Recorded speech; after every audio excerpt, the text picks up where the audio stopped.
ओम शांति। अव्यक्त बाप दादा की मुरली है।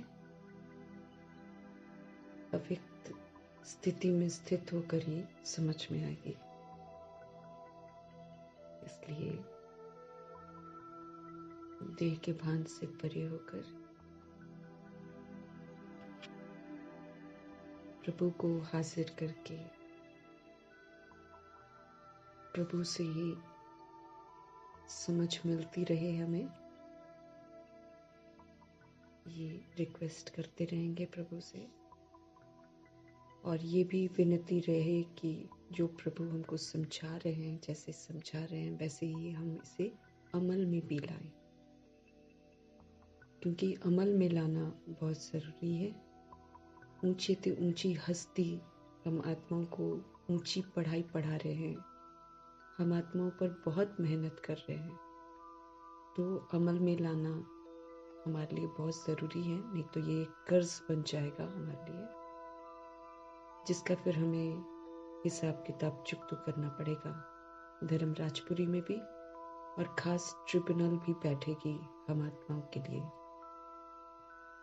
तो कभी भी हमें धर्मराज का वो स्वरूप न देखना पड़े जो हमें लज्जित कर देगा, और न वो ट्रिब्यूनल में जाने का हमें ज़रूरत पड़े जहाँ पर अष्टरत्न बैठे होंगे,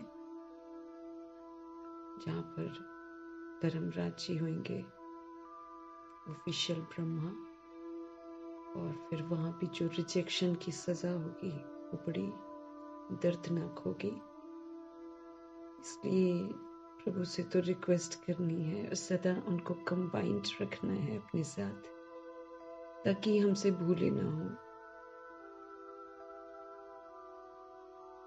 इसलिए अव्यक्त स्थिति में ही स्थित होकर, देह के भान से परे होकर, मैं आत्मा अपने लिए शिक्षाएं जो मिल रही हैं मुझे, वो मैं एक एक शिक्षा को ध्यान से पढूं, समझूं और फिर उसको दिनचर्या में अमल में लेकर आऊं।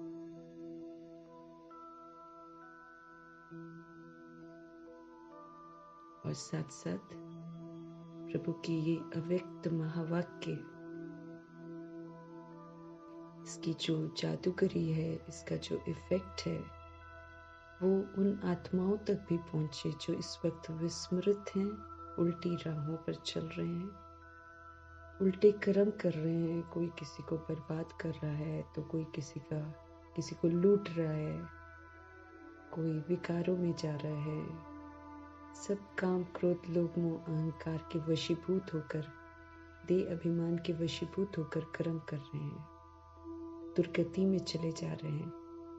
उन सभी आत्माओं के प्रति, विश्व की सभी आत्माओं के प्रति, चाहे वो आकारी शरीर में है चाहे साकारी शरीर में है, प्रभु के ये महावाक्य जो है समर्पित हैं।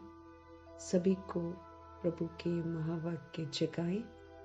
हर आत्मा जागृत होए, हर आत्मा अपनी ओरिजिनल की तरफ लौटे, घर चलने को तैयार हो जाए और अपने विक्रम विनाश कर पाए, क्योंकि हम सभी ने देह अभिमान में विक्रम कर रखे हैं। तो प्रभु की ये मुरली सभी को समर्पित है। ओम शांति। बाप दादा बोले,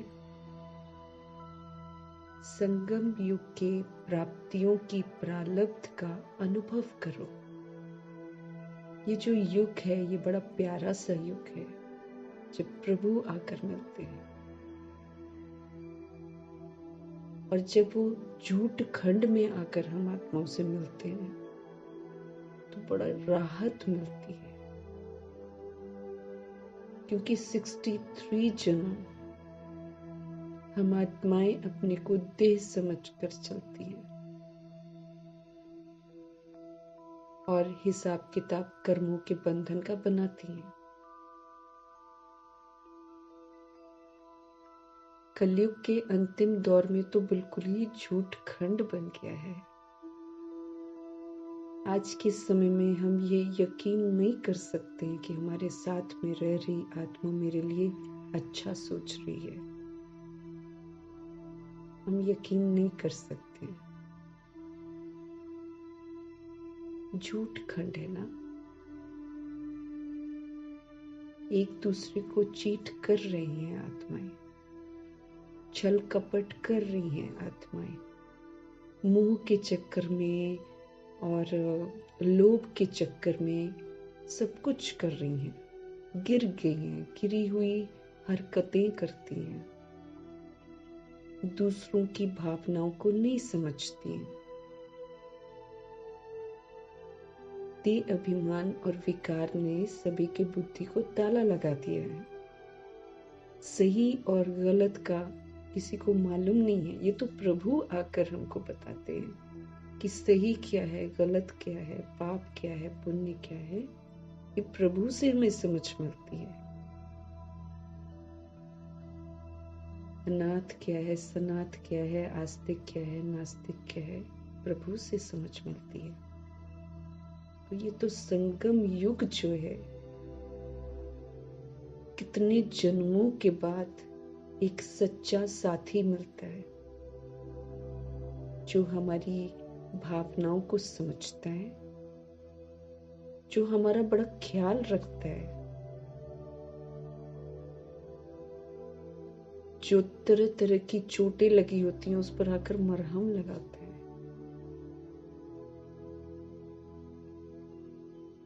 हम आत्माओं को रोना प्रूफ बनाता है। हम तो रोते रहते हैं ना, कभी उधर से कभी उधर से कभी उधर से, ठेस लगती रहती है, रोते रहते हैं। प्रभु रोना प्रूफ बनाते हैं, अपना बनाते हैं, संभालते हैं। तो ये संगम युग का समय जो है, ये प्रभु के साथ बिताने का समय है। और बाकी सारी तब सब तरफ से बुद्धि का युग हमें तोड़ देना है। झूठ है चारों तरफ। हर सोल जो है ना, वो देह अभिमान में झूठ बोलती है। हम देख सकते हैं कितने सारे वायदे करते हैं हम लोग, एक दूसरे के साथ वायदे करते हैं, शपथ लेने पता नहीं क्या क्या करते हैं, एक भी नहीं निभाते हम। कर्मों के बंधन में बंधे हुए हैं, इसलिए बंध जाते हैं। और बंधने के बाद फिर जो हिसाब किताब होता है उसको चुकता करते रहते हैं। तो सब कुछ झूठ ही झूठ है। झूठी माया, झूठी काया, झूठा सब संसार, ये प्रभु आकर स्पष्ट करते हैं। वैसे तो हम सुनते रहते थे, बोलते भी रहते थे, लेकिन प्रभु आकर समझ देते हैं कि कैसे ये दुनिया झूठी माया है, झूठी काया है। हमारी काया भी तो झूठी है, इसको हम सत्य समझ कर चलते हैं। ये विनाशी है, ये परिवर्तनशील है।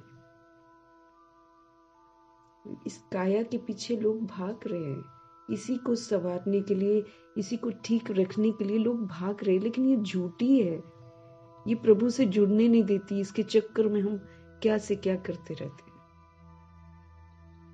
इसको खिलाना पिलाना सुलाना, इसी के बारे में हम सोचते रहते हैं। तो प्रभु समझ देती है झूठी है ये नहीं साथ रहेगी तुम्हारे।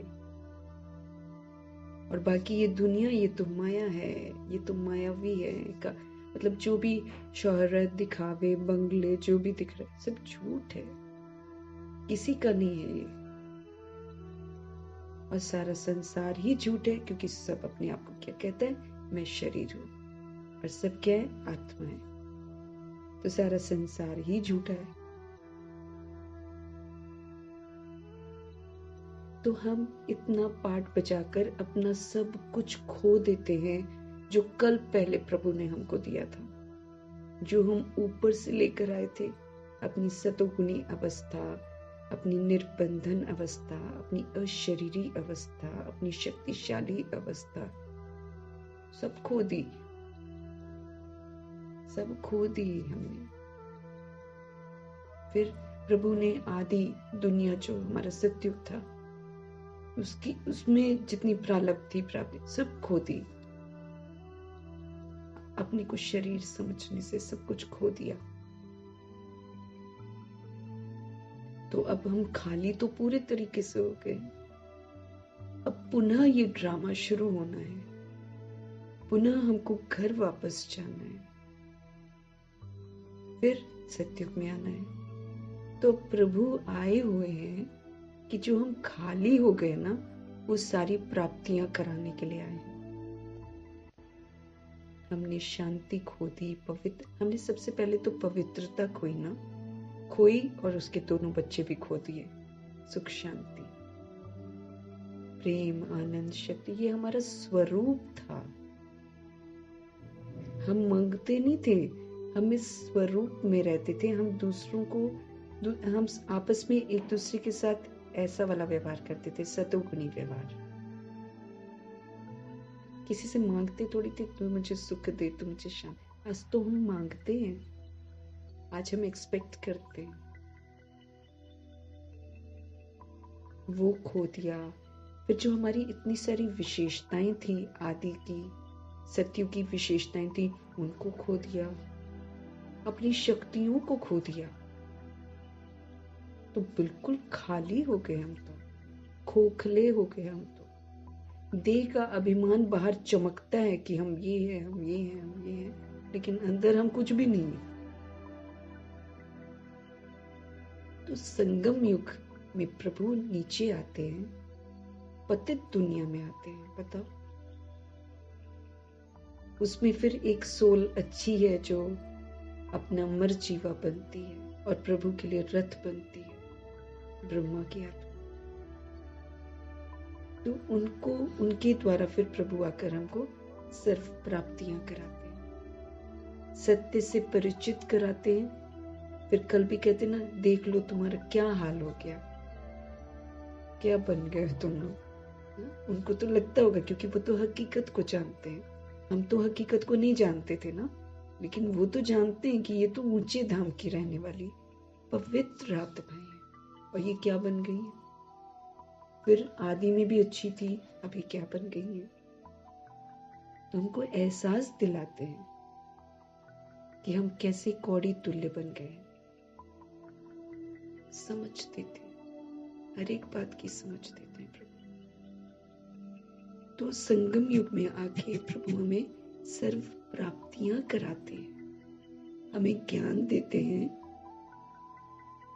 ज्ञान का खजाना देते हैं, गुणों का खजाना देते हैं, शक्तियों का खजाना देते हैं, वरदानों का खजाना देते हैं, खुशियों का खजाना देते हैं, संतुष्टता का खजाना देते हैं। हम आत्माओं का जो पतित तन मन धन हो गया था, उसको भी अपनी अमानत बनाकर उसमें भी वजन डाल देते हैं और बोलते हैं अब इसको यूज करो मेरे डायरेक्शन के प्रमाण, तो तुम्हारा तन भी सफल हो, तुम्हारा मन भी सफल हो, तुम्हारा धन भी सफल हो, तुम्हारे पास जो कुछ भी है ना सब सफल हो, तुम्हारे संकल्प भी सफल हो, तुम्हारे श्वास भी सफल हो जाए, तुम्हारा सब कुछ सफल हो जाए। अब प्रभु ऐसा करते हैं।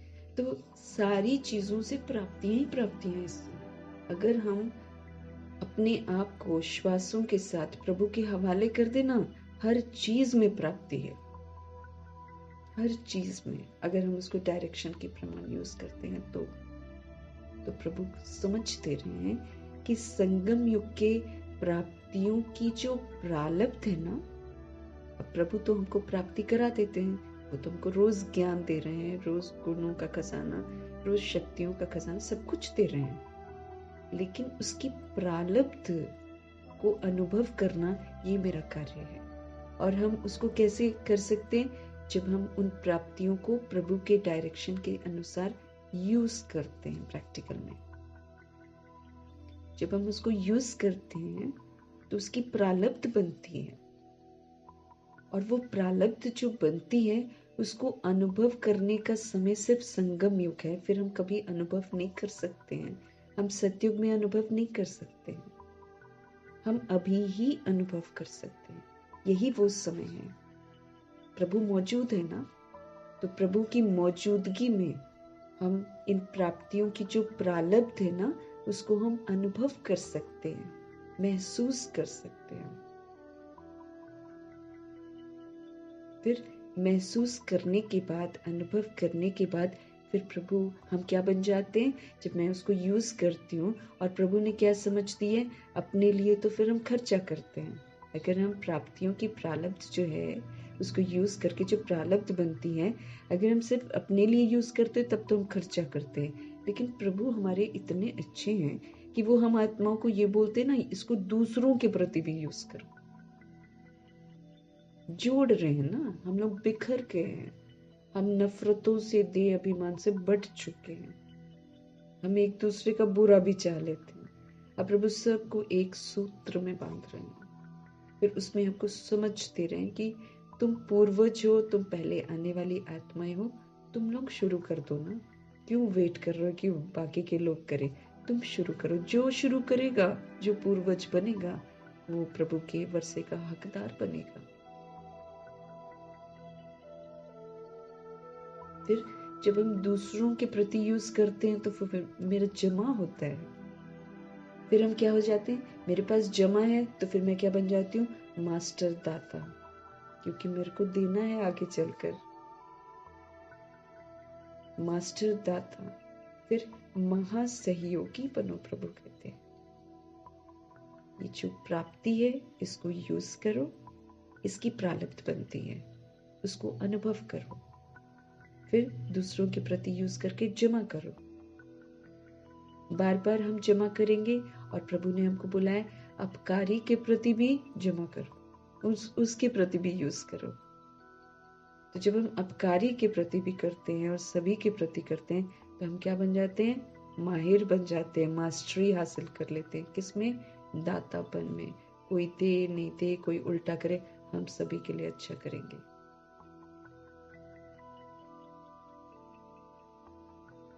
सबसे ज्यादा धोखा सूर्यवंशी आत्माओं को ही मिलता है, सबसे ज्यादा धोखा। हाँ, कलयुग में सबसे ज्यादा चीटिंग जो होगी ना, वो सूर्यवंशी आत्माओं के साथ ही होती है।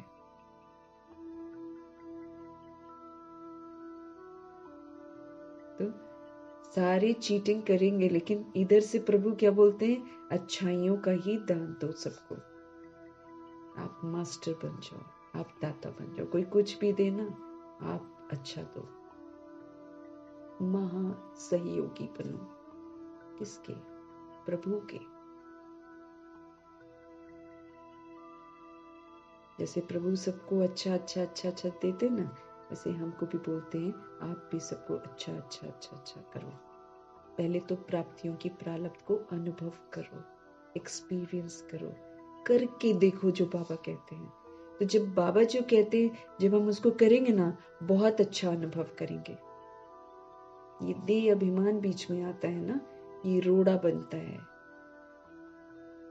ये व्यर्थ जो है ये रोड़ा बनता है बीच में, बस इसी को हटाना है। इसको हटाने का विधि यही है, जो प्रभु कह रहे हैं ना, बस उसमें कंसंट्रेट करना, वो करते रहना। जैसे बाबा बोलते ना, अगर तुम कुछ और नहीं कर पा रहे हो ना, तो तुम एक काम करो, सबको दुआएं देनी शुरू कर दो। अगर तुम और कुछ नहीं कर पा रहे हो ना, सबके प्रति शुभ भावना, शुभकामना देते जाओ। अगर तुम और कुछ नहीं कर पा रहे हो ना, तो तुम सबको सतुगुनी दृष्टि से देखो और उनको सम्मान देते जाओ। तो जब मैं आत्मा किसी सोल के लिए अच्छा सोचना शुरू कर दूंगी, वो मेरा बुरा नहीं कर पाएगी, करेगी भी ना तो उसका असर मेरे पर नहीं आएगा। तो संगम युग के प्राप्तियों की प्रारब्ध प्रभु कहते हैं अनुभव करो, बिना उसको यूज किए मैं अनुभव नहीं कर सकती हूँ। सुन सुना कर कुछ नहीं होगा, उसको करके देखेंगे तो अनुभव होएगा। और जब हम अनुभव कर लेंगे तो हम मास्टर दाता बन जाएंगे, देने में माहिर हो जाएंगे, बड़ा सुकून मिलेगा। जब यूज करेंगे ना हम दूसरों के प्रति, तो सुकून मिलेगा। जब वो सुकून मिलेगा तो मेरे को अच्छा लगेगा, मेरे को अच्छा लगेगा तो एक को दिया अच्छा लगा, 2 को देंगे, फिर 3 को देंगे, फिर 4 को देंगे, फिर सबको देना शुरू कर देंगे। क्या बन जाएंगे, मास्टर दाता, महासहयोगी बनो, प्रभु कहते हैं। आज भाग्य विधाता, हम आत्मा को भाग्य कैसे बनाना चाहिए उसकी शिक्षाएं प्रभु देते हैं। तो आज भाग्य विधाता बाप अपने श्रेष्ठ भाग्यवान बच्चों को देख रहे हैं। जो आत्मा प्रभु की शिक्षाओं पर चल रही है वो श्रेष्ठ बनती जा रही है, वो भाग्यवान बनती जा रही है। प्रभु सभा में भले 35,000 बैठे हों चाहे 30,000 बैठे हों, प्रभु उनसे बात कर रहे होते हैं जो कहना मान रहे होते हैं। उनको अलग ही अनुभूति हो रही होती है। जो जैसा होता है सभा में बैठा होता है, कोई यूं ही आता है, कोई जैसे आता है, कोई किसी का कैसा, वैसा ही अनुभव कराते हैं प्रभु। एक मुरली में बोला था ना, प्रभु पर्सनल मुलाकात करते हैं सभा में। अद्भुत शक्ति है ना, वो पर्सनल मुलाकात करते हैं। तो जो आत्मा जैसी होती है उससे वैसा अनुभव करा देते हैं। सर्वशक्तिवान है ना, अद्भुत शक्ति है, हर सोल को उसी के लेवल का अनुभूति कराते हैं। तो आज भाग्य विधाता बाप अपने श्रेष्ठ भाग्यवान बच्चों को देख रहे हैं। दादियां बैठी होंगी ना सभा में, वो समय है। और आज का समय भी प्रभु जब पढ़ा रहे हैं ना, तो उन आत्माओं को देख रहे हैं जो मना भाग्यवान बन रहे होंगे ना, जो प्रभु की शिक्षाओं पर चलकर अपना श्रेष्ठ भाग्य बना रहे होंगे। तो आज भाग्य विधाता बाप अपने श्रेष्ठ भाग्यवान बच्चों को देख रहे हैं। हर एक बच्चे के भाग्य की जो रेखाएं हैं, देख देख कर भाग्य विधाता बाप भी हर्षित होते हैं। क्योंकि सारे कल्प में चक्र लगाओ तो आप जैसा श्रेष्ठ भाग्य किसी भी धर्म आत्मा, किसी भी महान आत्मा, किसी भी राज्य अधिकारी आत्मा, किसी भी इतना बड़ा, किसी का भाग्य इतना बड़ा नहीं है। चाहे महान आत्मा ले लो, प्रभु कहते हैं, चाहे कोई राज्य सत्ता की आत्मा को ले लो, किसी को भी ले लो, किसी का भी श्रेष्ठ भाग्य इतना श्रेष्ठ भाग्य नहीं है जैसा प्रभु के बच्चों का है। प्रभु से मुलाकात हो रही है, प्रभु से पालना मिल रही है। हर चीज जो है वो इस समय हमें प्रभु से मिल रही है। तो कितने ना खुश नसीब हम आत्माएं हैं, हम भाग्यवान आत्माएं हैं। इतना बड़ा भाग्य किसी का भी नहीं है जितना आप संगम युगी श्रेष्ठ आत्माओं का है। मस्तक से, प्रभु कहते हैं, मस्तक से अपने भाग्य की रेखाओं को देखते हो?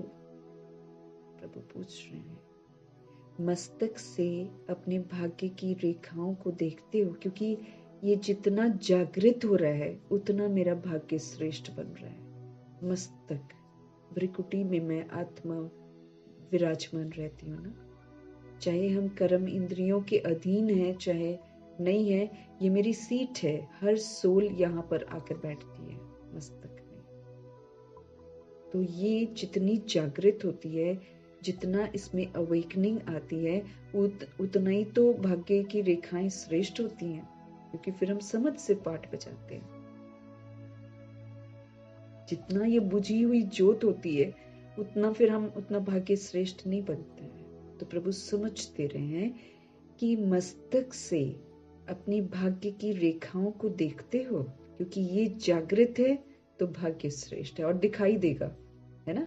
जैसे प्रभु बोलते हैं ना, जो आत्मा इस समय स्वराज्य अधिकारी है, अपने पर जिसका राज्य चलता है, जिसके मन बुद्धि संस्कार बिल्कुल कंट्रोलिंग और रूलिंग पावर के अंदर रहकर कार्य कर रहे हैं, जिनकी कर्मेंद्रियां बिल्कुल शीतल हैं, प्रभु के डायरेक्शन के अनुसार चलती हैं, वो तो फिर प्रभु कहते हैं कि वो तो बिल्कुल राजा है ना अभी यहाँ पर। तो जो यहाँ पर राजा है वो भविष्य में भी राजा है। जो यहाँ कर्म इंद्रियों के अधीन हो जाता है वो यहाँ भी प्रजा तो आगे भी प्रजा, क्योंकि कर्म इंद्रियां क्या है, हमारी प्रजा है। इसके अधीन अगर हम काम कर रहे हैं तो हम यहाँ भी प्रजा तो वहां भी प्रजा। और अगर हम माया रूपी पेपर के वशीभूत होकर उदास हो जाते हैं तो हम यहाँ भी दास और वहां भी दास। स्पष्टीकरण प्रभु कर देते हैं ना। तो जितना मेरे में जागृति होगी मस्तक में, है ना, जितना मैं आत्मा स्वराज्य अधिकारी हूँ यहाँ पर, उतना मैं अपने भाग्य की रेखाओं को देख सकती हूँ कि मेरा भाग्य कैसा होगा। बाप दादा हर एक बच्चों के मस्तक में चमकती हुई ज्योति की श्रेष्ठ रेखा देख रहे हैं। अब प्रभु तो आत्मा को देखते हैं ना सभा में आकर, तो वो देख रहे हैं कि हर एक बच्चे के मस्तक में जो चमकती हुई ज्योति है, जो आत्मा है ना, उसकी श्रेष्ठ रेखा को देख रहे हैं, क्योंकि उनको तो दिखाई देता है कौन कितनी चमक रही है। तो जो आत्मा की चमक ज्यादा होती है वो श्रेष्ठ भाग्य है इसका। तो प्रभु बाप दादा हर एक बच्चों के मस्तक में चमकती हुई ज्योति की श्रेष्ठ रेखा देख रहे हैं। आप सभी भी अपनी रेखाएं देख रहे हो?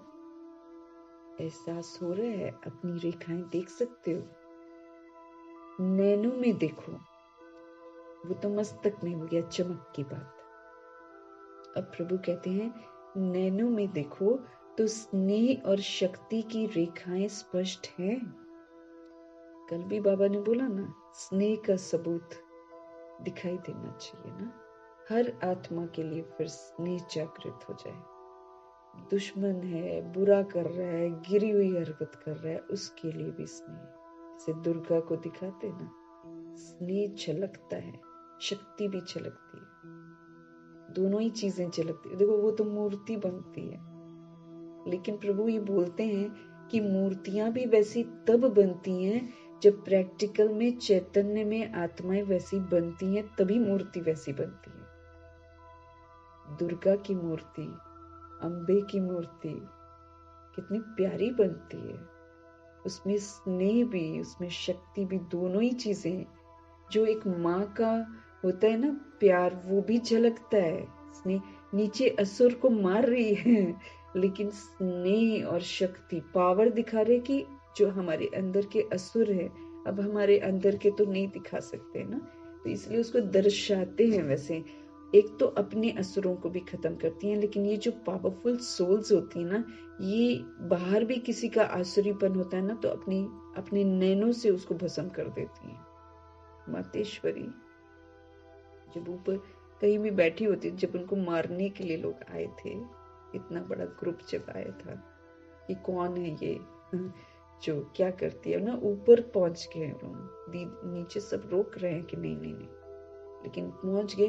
तो वो तो याद की यात्रा में बैठी हुई थी ना, लेकिन उनकी जो स्नेह, वो रिएक्ट थोड़ी करा उन्होंने, उनका जो स्नेह और शक्ति का पावर था, उससे जितनी भी भीड़ गई थी एकदम शांत होकर बैठ गई। अब नीचे तो सब सोच रहे थे कि पता नहीं क्या घमसान हो रहा होगा ऊपर, और ऊपर जाकर देखा सब के सब शांत हो गए। स्नेह और शक्ति नैनों में। तो प्रभु कह रहे हैं, रेखाएं देख रहे हैं ना भाग्य की, कह रहे हैं नैनों में देखो तो स्नेह और शक्ति की रेखाएं स्पष्ट हैं। क्या उनमें स्नेह आ गया है? सबके प्रति स्नेह, फिर ये बहुत ऊंची मंजिल है, सभी के प्रति स्नेह। और उसके लिए सोल्स मेरे साथ बद से बदतर करेंगे, बद से, लेकिन हमारा बाप कैसा है? शिव बाबा स्नेह का सागर है। अब सभी उनके बच्चे हैं, जितनी करोड़ों की आबादी है, सब उनके बच्चे हैं। कुछ तो भयंकर गिरे हुए काम कर रहे हैं, काम विकार के, और दूसरों के लिए भी दिखाने के लिए बना देते हैं वीडियोस वगैरह कि तुम भी देखो और तुम भी बिगड़ो, तुम भी गंद करो। प्रभु के बच्चे हैं, प्रभु की दृष्टि उनके प्रति भी स्नेह की है, क्योंकि स्नेह से ही सुधरती हैं आत्माएं। शक्ति भी है प्रभु की पावरफुल शक्ति भी है, प्लस स्नेह भी है, नहीं तो तहस नहस न कर दे। पवित्रता का वो सागर है, उनकी एक दृष्टि पड़े ना तो भस्म ही कर दे पूरा। तो प्रभु कह रहे हैं नैनों में देखो तो स्नेह और शक्ति की रेखाएं स्पष्ट हैं।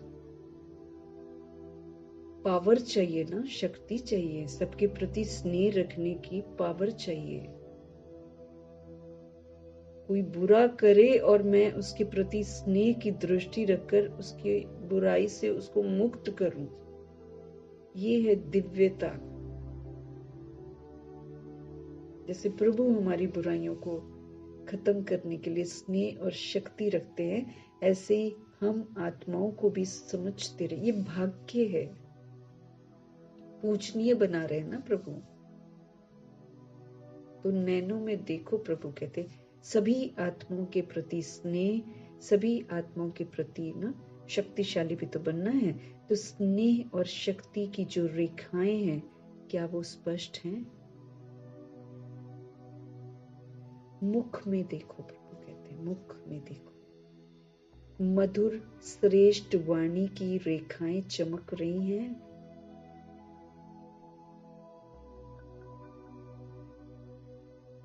मुख में देखो, प्रभु कहते हैं मधुर श्रेष्ठ वाणी। अब प्रभु हमको तहजीब सिखाते हैं, कैसे बोलना है, कैसे रहना है, कैसे व्यवहार में आना है, प्रभु हमको सिखाते हैं। श्रेष्ठ शिक्षाएं दे रहे हैं हमको। तो क्या जैसे वो हमसे बात करते हैं, क्या वो मधुरता जो है वो हमारी वाणी में आ गई है? तो मुख में प्रभु कहते देखो श्रेष्ठ वाणी की रेखाएं चमक रही हैं। क्या हम सबको अप्रिशिएट करते हैं?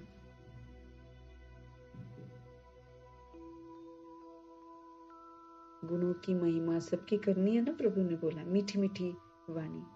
ये नहीं कि ज्ञान सुनाने बैठ जाते हैं। जैसे प्रभु बोलते हैं ना, सुबह को ब्रह्मा बनो, फिर सारा दिन विष्णु के अलंकार लेकर ऑफिस जाओ, स्कूल जाओ, बाहर जाओ।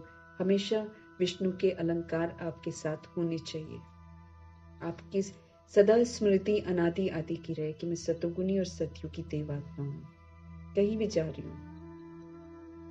और जब मैं सतुगुनी और सतयुगी आत्मा हूं, तो फिर जो शंख ध्वनि है, वो शंख ध्वनि तो फिर मीठी होनी चाहिए ना। ज्ञान थोड़ी सुनाने बैठ जाएंगे हम कि हम बाहर के तो हम ज्ञान सुनेंगे, वो शंख ध्वनि होगी नहीं। अनादि आदि स्मृतियों की मिठास वो वाणी से हो कि लोग समझे रहे कितने डिफरेंट हैं ये लोग।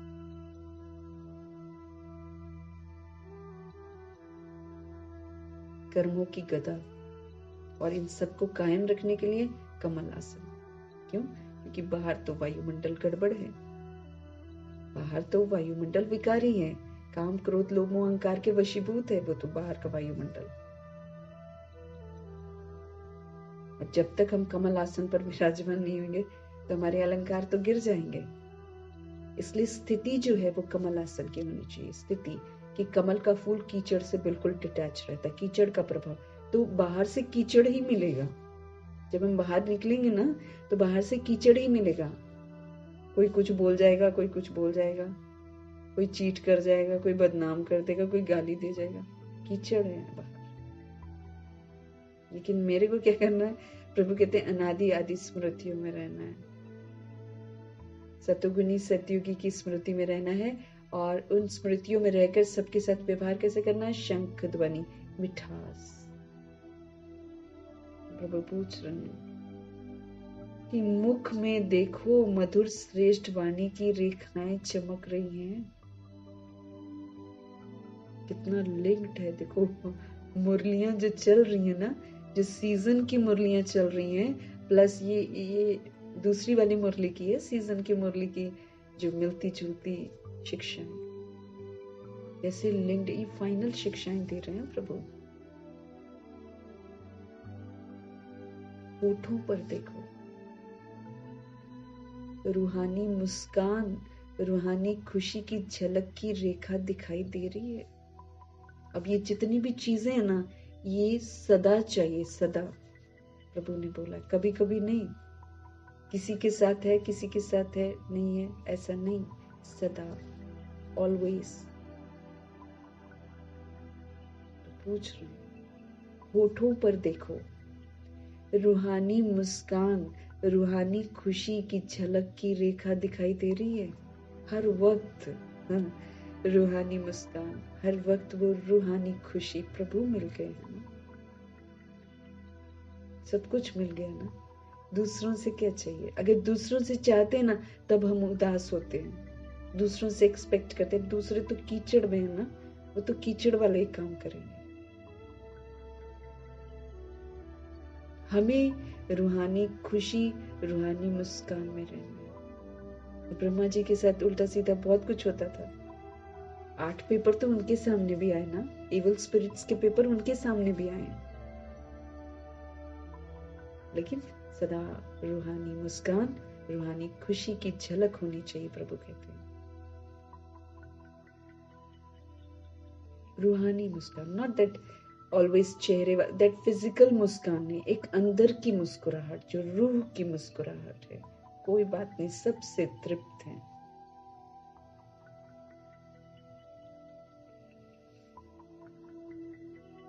आगे हृदय, प्रभु कहते हैं हृदय में देखो, दिल में देखो,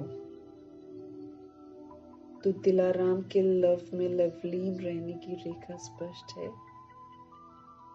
प्यार है प्रभु से, प्यार होना चाहिए ना हमें, एक ही से लव करना है। अब तो 10 जगह लव नहीं करना, वो तो झूठ बोलते हैं हम।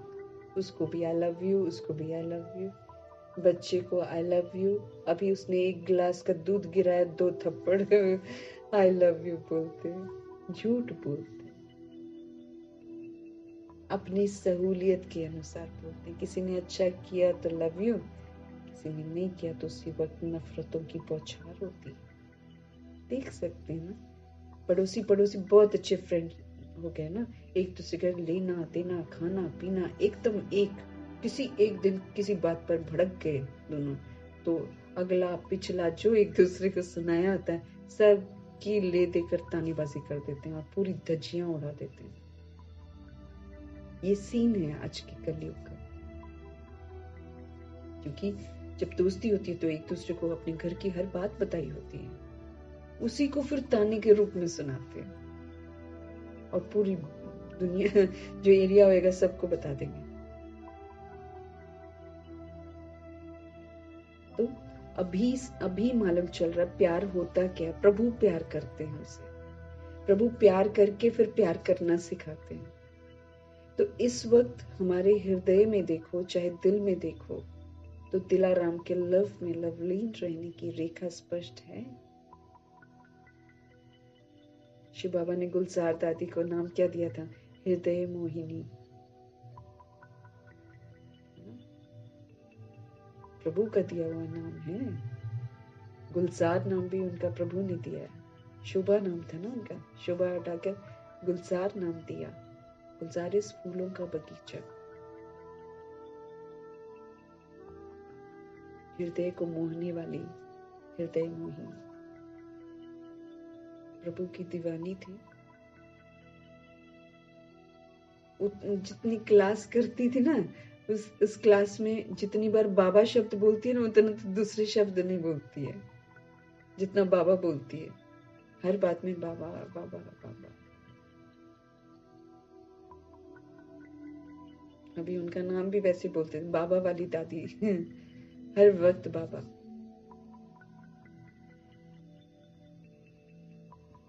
तो हृदय में देखो, प्रभु कहते हैं, दिल में देखो तो दिलाराम के लव में लवलीन रहने की रेखा स्पष्ट है कि और लोग भी दिल में बैठे हैं। दुख देने वाले भी अगर दिल में बैठे तो फिर हम बेवफा हैं ना प्रभु से, फिर तो हम बेवफा हैं। हाथों में देखो, हाथों में देखो, दोनों ही हाथ जो हैं वो सर्व खजानों से संपन्न होने की रेखा देखी।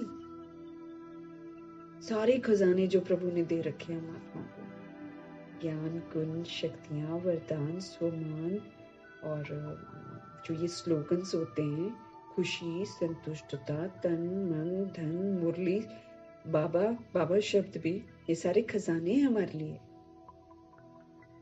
तो क्या मैंने खजानों को यूज किया है, अपना बना लिया? क्योंकि जब तक अपना यूज नहीं किया, मेरा नहीं है, वरदान मेरा नहीं है जब तक मैं उस वरदान को यूज न कर लूं।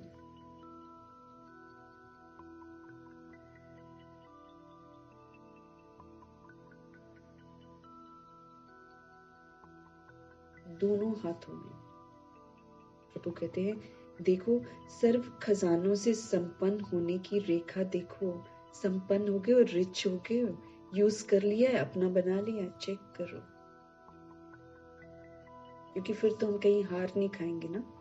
ज्ञान का खजाना भरपूर होगा तो हम माया से हार थोड़ी खाएंगे, परिस्थितियों से हार खाएंगे क्या? अगर ये खजाना मेरे पास है तो बस समझ है मेरे पास, शांति है, सुख है, प्रेम है, आनंद है, ये सारी चीजों के, ये सारे खजाने हैं जो प्रभु से मिले हुए।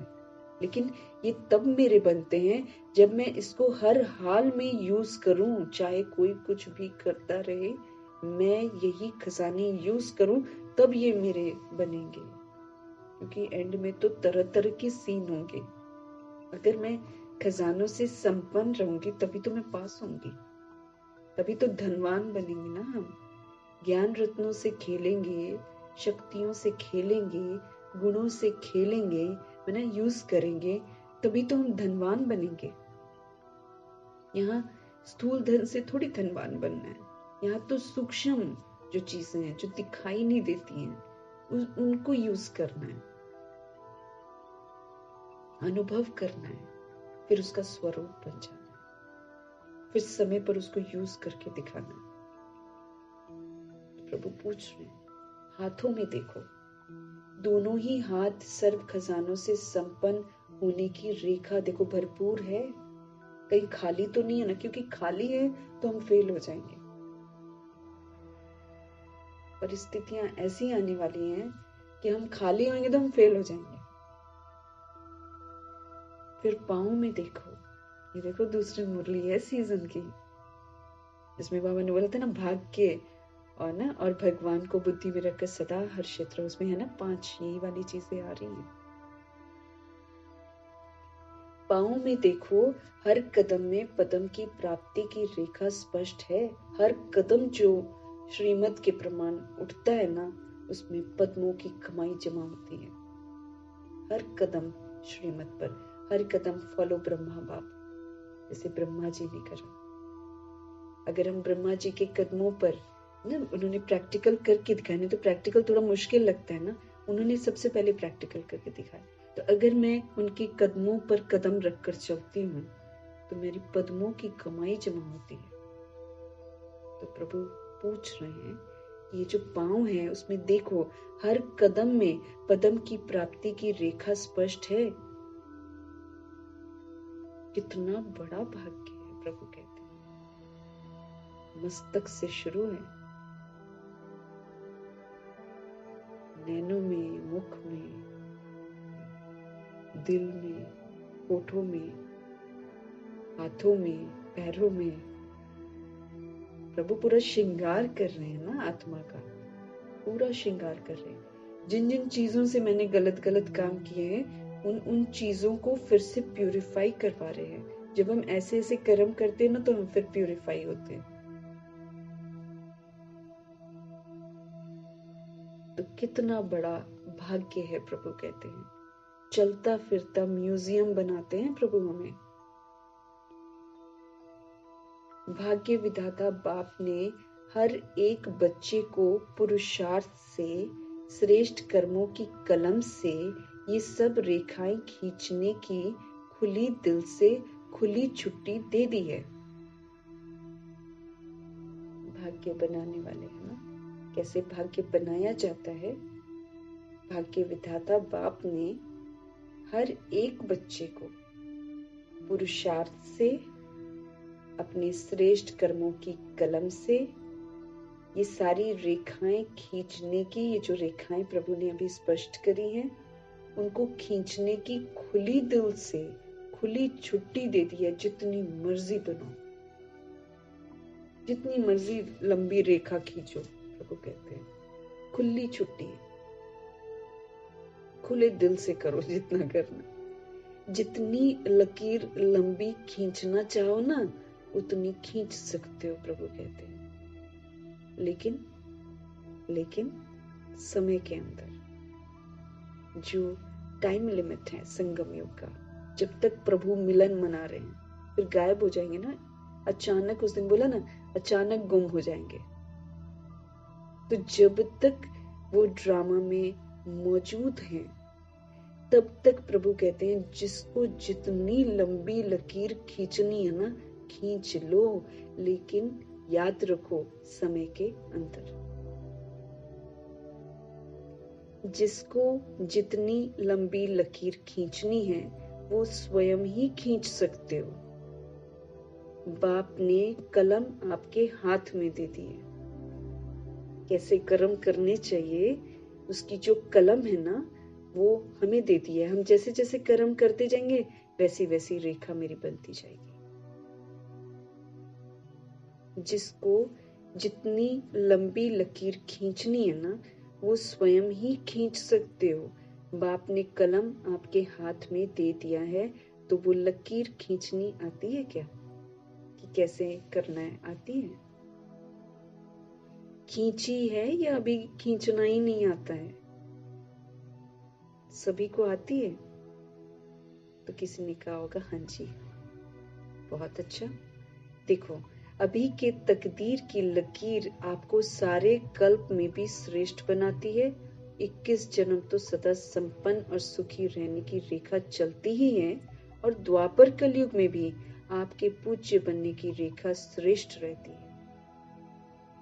प्रभु से जो शिक्षा प्राप्त करते ना, ये अविनाशी रुद्र ज्ञान यज्ञ है। प्रभु कहते हैं अविनाशी है ये, इसलिए इस ज्ञान यज्ञ में जब हम आते हैं तो जो भाग्य बनता है ना वो अविनाशी बनता है। कुछ तो चैतन्य रूप में होता है, कुछ फिर जड़ चित्रों के रूप में होता है, लेकिन पूरा कल्प चलता है। इसलिए इसको अविनाशी रुद्र ज्ञान यज्ञ कहते हैं। इससे जो भी प्राप्तियां होती हैं वो अविनाशी हो जाती है, कुछ चैतन्य में, कुछ जड़ चित्रों के रूप में। तो प्रभु समझ दे रहे हैं। देखो, अभी के तकदीर की लकीर जो हम बनाते हैं अभी प्रभु की मौजूदगी में, वो आपको सारे कल्प में भी श्रेष्ठ बनाती है, पूरे कल्प में श्रेष्ठ बनाती है। 21 जन्म तो आप संपन्न रहते ही हो सत्य में। एक तो संगम युग का जन्म, इसमें भी हम रिच बनते हैं। हमारे पास पैसा नहीं होता है, लेकिन सूक्ष्म खजानों की संपन्नता ये बहुत अमीर बनाती है। हम ज्ञान धन से संपन्न बन जाए तो हमसे अमीर कोई है नहीं। ऐवी नहीं, रूहानी नशे में ब्रह्मा जी कहते थे ओम मंडली is the richest in the world. एक पैसा नहीं था, रिचेस्ट इन द वर्ल्ड। तो एक जन्म हम स्थूल धन से भले गरीब होंगे, लेकिन अगर हम प्रभु के खजानों से संपन्न हैं तो हमसे धनवान और कोई है नहीं।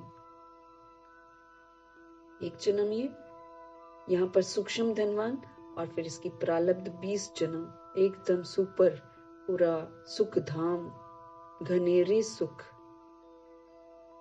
वो तो बाबा कहते आप संपन्न रहते ही हो, और सुखी रहने की रेखा चलती ही है कि सदा सुखी रहते हैं, ever healthy, ever wealthy, ever happy. और द्वापर युग में और कलयुग में भी प्रभु कहते हैं आपके पूज्य बनने की रेखा जो है ना श्रेष्ठ रहती है। बहुत अदब से पूजा करते हैं, किसी धर्म स्थापक की पूजा नहीं करते हैं, लेकिन देवी देवताओं की पूजा, जड़ चैतन्य के जो जड़ चित्र बनते हैं उनकी पूजा बड़ी अदब से, बड़े विधि पूर्वक करते हैं। तो बाबा कहते पूज्य बनने की रेखा भी बड़ी श्रेष्ठ रहती है। तो इस समय के भाग्य की रेखा सारा कल्प सदा साथ चलती है। अभी का जो भाग्य है, ये जो रेखा हम बनाते हैं, ये सारा कल्प सदा साथ चलती है, क्योंकि अविनाशी बाप की अविनाशी रेखा है ना। कौन कौन दे रहा है ये हमें भाग्य? ये जो भाग्य की रेखा है ये कौन बनवा रहा है? अविनाशी बाप। तो अविनाशी बाप की फिर अविनाशी रेखा होती है। तो सदा अपनी श्रेष्ठ भाग्य की रेखा स्मृति में रहती है, ये मेरे अवेयरनेस में रहनी चाहिए। तो प्रभु पूछ रहे हैं कि आप श्रेष्ठ भाग्यशाली आत्मा हो, तो आपको अपने श्रेष्ठ भाग्य की रेखा जो है वो सदा स्मृति में रहती है। रहती तो है, लेकिन कभी इमर्ज रहती है और कभी मर्ज रहती है, या फिर सदा ही इमर्ज रहती। क्या हालचाल है? प्रभु पूछते।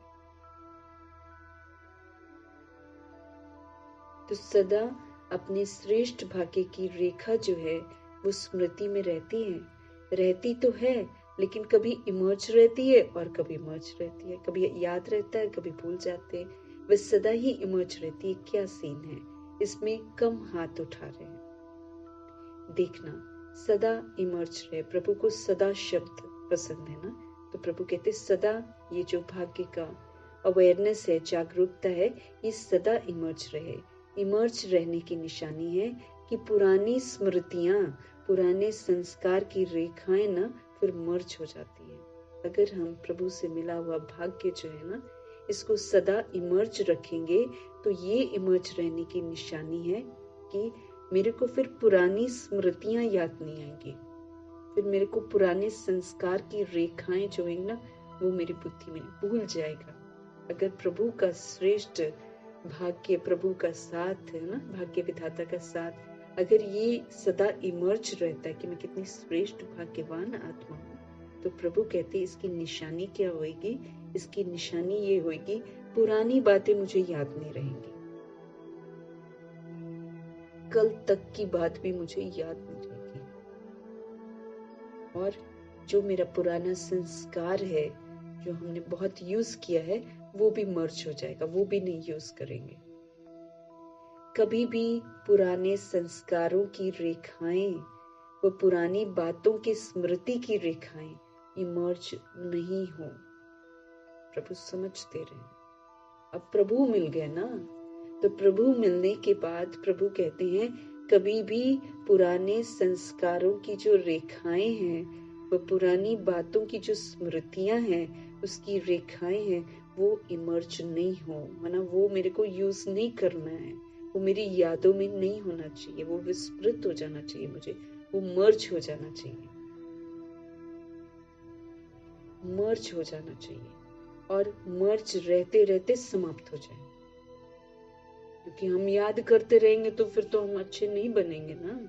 तो पुराने संस्कार भी और पुरानी स्मृतियां, पुरानी यादें, जो भी कुछ हुआ, हाँ, वो पुरानी यादें और पुराना जो भी संस्कार है, प्रभु कहते हैं वो हमारी बुद्धि में, स्मृति में इमर्ज नहीं होना चाहिए, मर्ज हो जाना चाहिए। तो पहले मर्ज करते करते, मर्ज रहते रहते फिर वो समाप्त हो जाए, भूल ही जाए।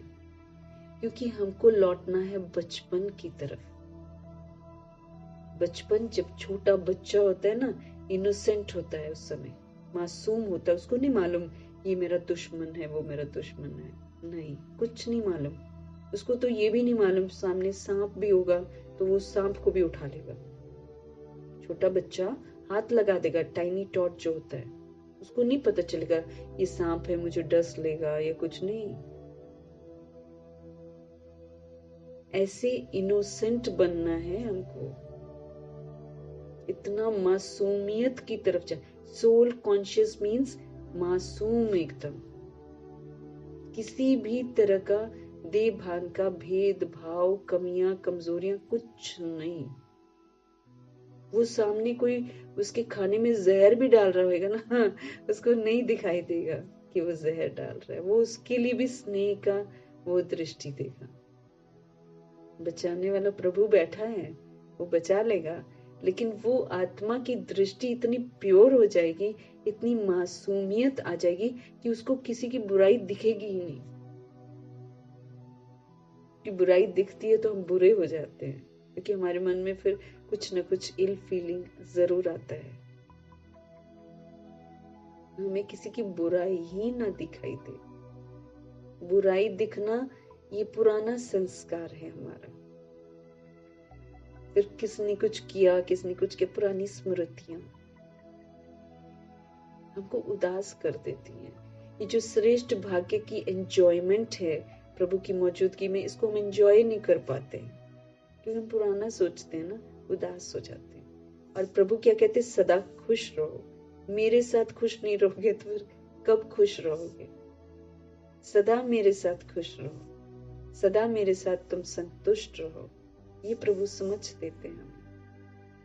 तो अगर पुरानी स्मृतियां तो हमें उदास पक्का करेंगी। अगर हम बचपन की तस्वीर को भी देखते हैं, सपोज करो, है ना, तो वो बचपन लौट कर तो आएगा नहीं। अगर वो अच्छा है तो भी हम उदास हो जाते हैं, अगर वो बुरा है तो भी हम उदास हो जाते हैं कि अरे वो दिन अच्छे थे।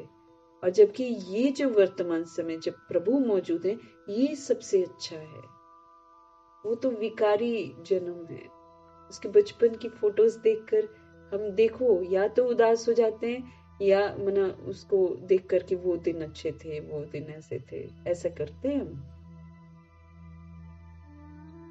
तो उस एक दो पल की तस्वीरों को देखने में हम कितना बड़ा भाग्य अपना खो देते हैं। प्रभु मौजूद हैं, हकीकत प्रभु हमें बता रहे हैं। उस हकीकत में प्रभु के साथ नहीं जीकर हम पास्ट की तस्वीरों को देखकर या पास्ट की बातों को देखकर या पास्ट की स्मृतियों को सोचकर हम उसमें खोए रहते हैं। कितना ना भाग्य हम खो देते हैं प्रभु के साथ का।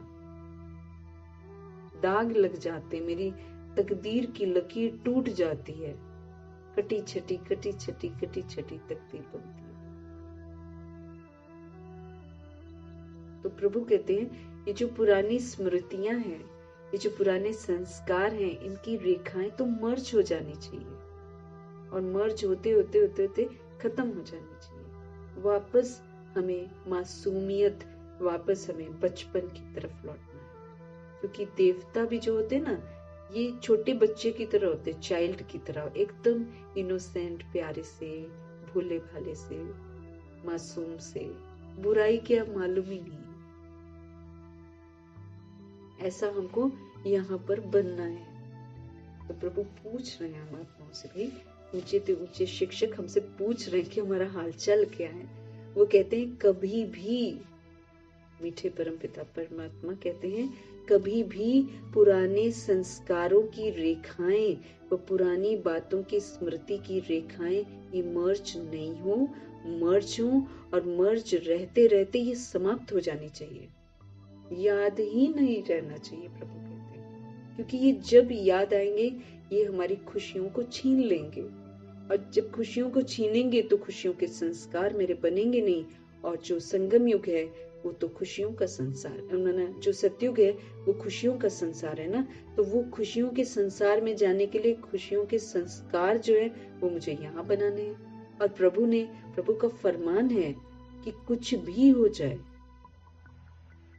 कितनी भी परेशानी हो जाए, खुशी तुम्हारी नहीं जानी चाहिए। ये खजाना प्रभु कहते मैंने तुम्हें दिया है, तुम्हें हर हाल में खुश रहना है। शरीर भी छूट रहा हो तो भी खुश रहना है, परेशान नहीं होना है। तो जहां प्रभु कहते हैं श्रेष्ठ भाग्य की रेखाएं इमर्ज हैं, हमारा श्रेष्ठ भाग्य बन रहा है। तो जहां श्रेष्ठ भाग्य की रेखाएं इमर्ज है, वहां पुरानी रेखाएं इमर्ज होना असंभव है। अगर श्रेष्ठ भाग्य की रेखा मेरी बुद्धि में इमर्ज है कि मैं कितनी श्रेष्ठ भाग्यवान आत्मा हूं, और प्रभु जैसे जैसे बना रहे हैं ना, मस्तक में सोल कॉन्शियसनेस की चमक, नयन में स्नेह और शक्ति है ना, मुख में प्यारी सी वाणी, होठों पे रूहानी मुस्कुराहट, और दिल में दिलाराम शिव पिता परमात्मा, हाथों में मेरे पास सारे खजाने, और फिर पैरों में, पाँव में जो है हर कदम में पद्मों की कमाई, श्रीमत के प्रमाण चले। ये सारा इमर्ज रहना चाहिए, प्रभु कहते हैं। श्रेष्ठ भाग्य है मेरा। तो जहां श्रेष्ठ भाग्य की रेखाएं इमर्ज हैं, वहां पुरानी रेखाएं इमर्ज होना प्रभु कहते असंभव है। अगर होती हैं, प्रभु कहते हैं, यूं तो होनी नहीं चाहिए प्रभु के अनुसार, लेकिन अगर होती हैं तो सिद्ध होता है कि भैया श्रेष्ठ भाग्य की रेखा सदा इमर्ज नहीं रहती है, सदा याद नहीं रहता है कि हम कितने श्रेष्ठ भाग्यवान हैं। तो क्या समझते हो, प्रभु कह रहे हैं, पूछ रहे हैं, इतने श्रेष्ठ भाग्य की रेखाएं इमर्ज होनी चाहिए या मर्ज होनी चाहिए? क्या होना चाहिए? इमर्ज होना चाहिए ना।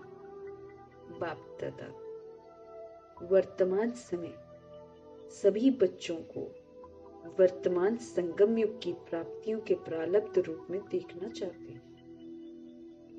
यही तो टाइम है जीने का। वर्तमान।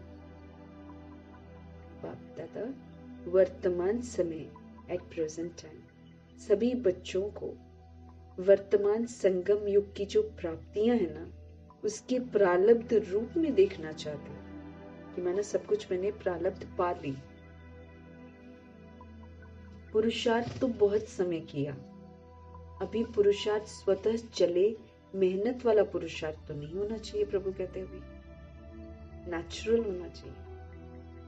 क्या अंत तक पुरुषार्थ की मेहनत ही करते रहेंगे? पूछ रहे हैं भगवान कि अब तो पुरुषार्थ हमारा कैसा होना चाहिए? स्वाभाविक, नेचुरल। प्रभु पूछ रहे हैं क्या अंत तक पुरुषार्थ की मेहनत ही करते रहेंगे? संगम युग के प्राप्तियों की प्रारब्ध का अनुभव अगर अब नहीं करेंगे तो फिर कब करेंगे? पूछ रहे हैं भगवान, क्योंकि फिर तो करने का टाइम ही नहीं है।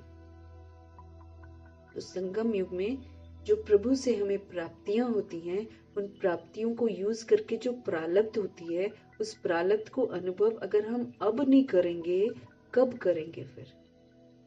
भविष्य की प्रारब्ध अलग चीज है, वो तो स्थूल फॉर्म है, वो तो आपके इस पुरुषार्थ के प्रारब्ध की परछाई है, स्थूल है ना वो तो। लेकिन अभी की जो प्रारब्ध है वो तो अद्भुत है। वो तो बाबा कहते हैं जो तुम अभी पुरुषार्थ करोगे, जो भविष्य की प्रारब्ध है, वो तो परछाई की तरह है, वो तो आपके पीछे पीछे अपने आप आ जाएगी। उसके लिए you don't have to work hard कि मेरे पास इतना धन दौलत हो, ये वाला सुख हो, वो सुख हो, उसके लिए थोड़ी करने की। वो तो प्रभु कहते परछाई है। अभी जो तुम करते हो, अभी जो तुम यूज करते हो, उसकी वो परछाई है, वो तो तुम्हारे पीछे पीछे अपने आप आ जाएगी, उसका नहीं सोचो। लेकिन विशेष बात तो ये है ना, इस समय के प्रारब्ध प्राप्त करने की। अब भी जो प्रभु से प्राप्त करना, वो कब प्राप्त करोगे?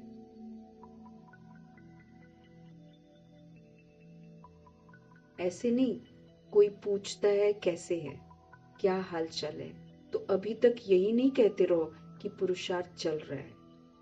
पुरुषार्थ तो है, लेकिन पुरुषार्थ की प्रारब्ध अभी अनुभव करो।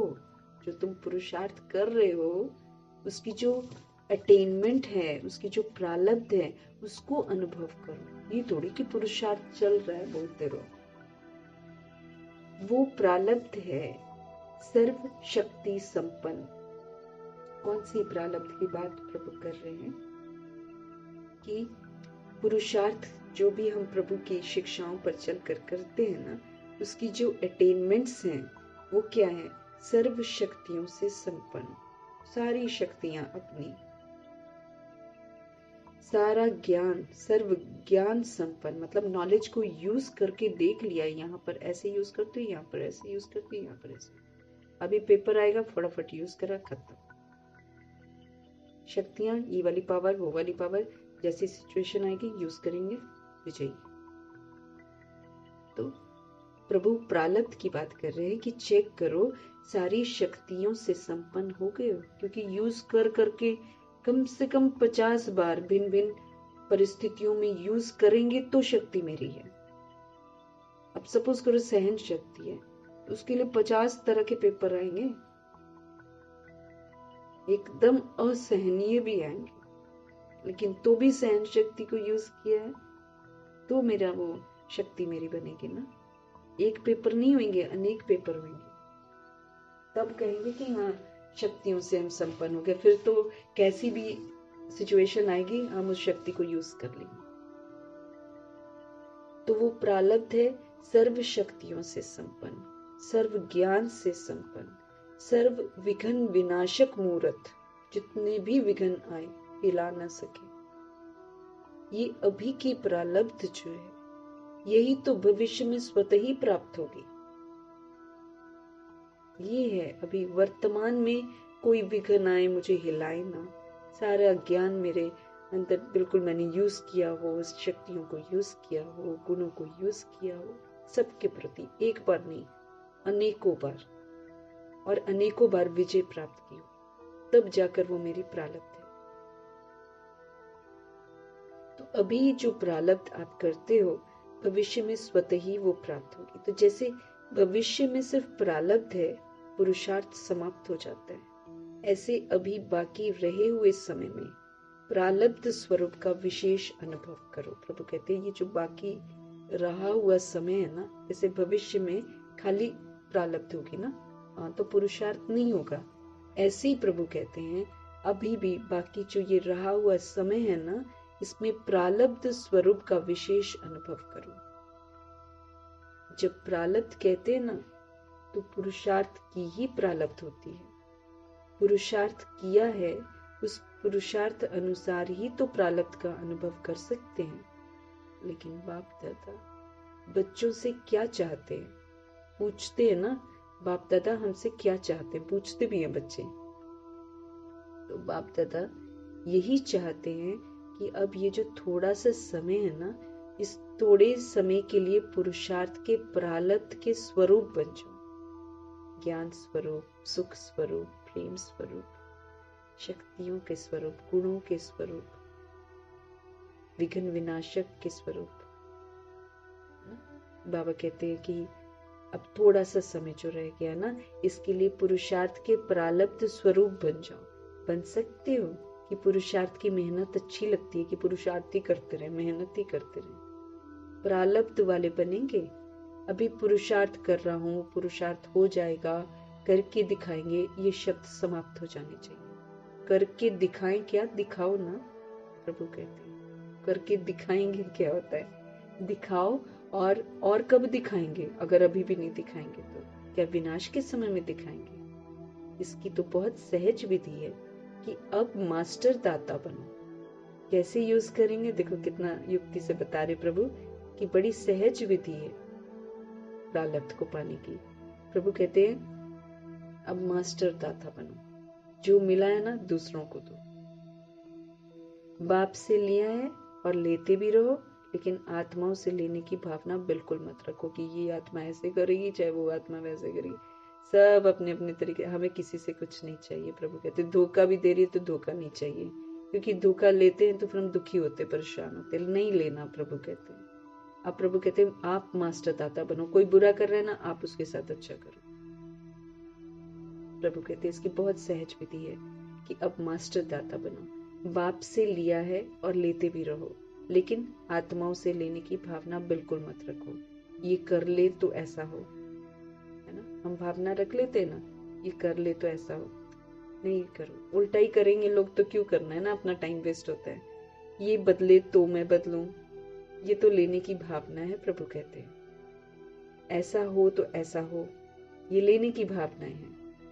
ऐसा हो नहीं, ऐसा करके दिखाना है। हो जाए तो नहीं, लेकिन होना ही है और मुझे कर लेना है। भैया दूसरा करे ना करे, हम तो करें। मुझे वाइब्रेशन देने हैं, मुझे करना है, मुझे वाइब्रेशन देना है, मुझे रहम दिल बनना है, मुझे गुणों का सहयोग देना है। कोई बैठ करे, मेरे को गुणों का सहयोग देना, मुझे शक्तियों का सहयोग देना। मास्टर दाता बनो, प्रभु कहते हैं। संपन्न बनना है ना, प्रारब्ध बनानी है ना। प्रारब्ध बनेगी ही तब जब हम दूसरों के प्रति करेंगे, तब। स्पष्ट कर रहे हैं प्रभु कि आप मास्टर दाता बनो। आप मास्टर दाता बनो, जो बाप से लिया है लेते भी रहो, लेकिन आत्माओं से लेने की भावना बिल्कुल मत रखो। ये कर ले तो ऐसा हो, ये बदले तो मैं बदलूं, ये लेने की भावना है। ऐसा हो तो ऐसा हो, ये लेने की भावनाएं हैं। ऐसा हो नहीं, आप ऐसा करके दिखाओ। हो जाए तो नहीं, लेकिन होना ही है। मुझे करना है, मुझे वाइब्रेशन देना है, मुझे रहम दिल बनना है, मुझे गुणों का सहयोग देना है, मुझे शक्तियों का सहयोग देना है। मास्टर दाता बनो। लेना है तो एक बाप से सिर्फ लो और किसी से कोई उम्मीद मत रखो। Only from one God father. लेना है तो एक बाप से ले लो। अगर और आत्माओं से भी मिलता है, प्रभु कहते हैं, तो बाप का दिया हुआ ही तो मिलेगा, है ना। समझ क्या दे रहे हैं प्रभु। अगर और आत्माओं से, जैसे अलौकिक में, हाँ, अगर और आत्माओं से भी मिलता है, कुछ सहयोग मिल जाता है, तो बाप का दिया हुआ ही तो मिलेगा। तो आप दाता बन जाओ ना, फ्राक दिल बनो। क्यों चाह रहे हो कि वहां से मिले, प्रभु से लो डायरेक्ट, प्रभु से लो और सबको दो, प्रभु से लो और सबको दो। तुम क्यों एक्सपेक्ट करते हो कि कोई तुम्हें दे? कोई देगा भी तो बाप का दिया हुआ ही तो देगा, तो बाप से लो ना, फिर उससे क्यों लेना है? तो दाता बन, फ्राक दिल बनो, देते रहो, देते रहो। देना आता है या सिर्फ लेना आता है? अब जो जमा किया है ना वो दो, प्रभु कहते यूज किया ना, जिसे हम रोज यूज करते हैं, दूसरों के प्रति यूज करते हैं ना, जमा करते हैं हम उसको। प्रभु ने बोला है ना, दूसरों के प्रति यूज करने से जमा होता है। तो जो भी जमा किया ना, प्रभु कहते अब देना शुरू कर दो। आपस में ब्राह्मण आत्माएं भी मास्टर दाता बनो, और दे तो मैं दूं नहीं, मुझे देना। आपस में भी ब्राह्मण आत्माएं, खजाना है आपके पास, पूछ रहे हैं खजाना है आपके पास, क्योंकि होगा तो देंगे ना। खजाना है आपके पास, भरपूर भी तो होना है। इसको यूज कर करके इससे जो प्रारब्ध बनती है ना, उससे हम भरपूर होते हैं। तो भरपूर होना भी बहुत जरूरी है। तो प्रभु इसीलिए पूछ रहे हैं कि आपके पास खजाना है, भरपूर है, गुणों से आप भरपूर हैं, शक्तियों से आप भरपूर है तो देते क्यों नहीं हो फिर? प्रभु पूछ रहे हैं। अपने लिए छिपा कर रखा है क्या? जब खजानों से भरपूर हो तो देते जाओ ना। ये क्यों करता है, ये क्यों कहता है, ये सोच नहीं करो, प्रभु कहते हैं।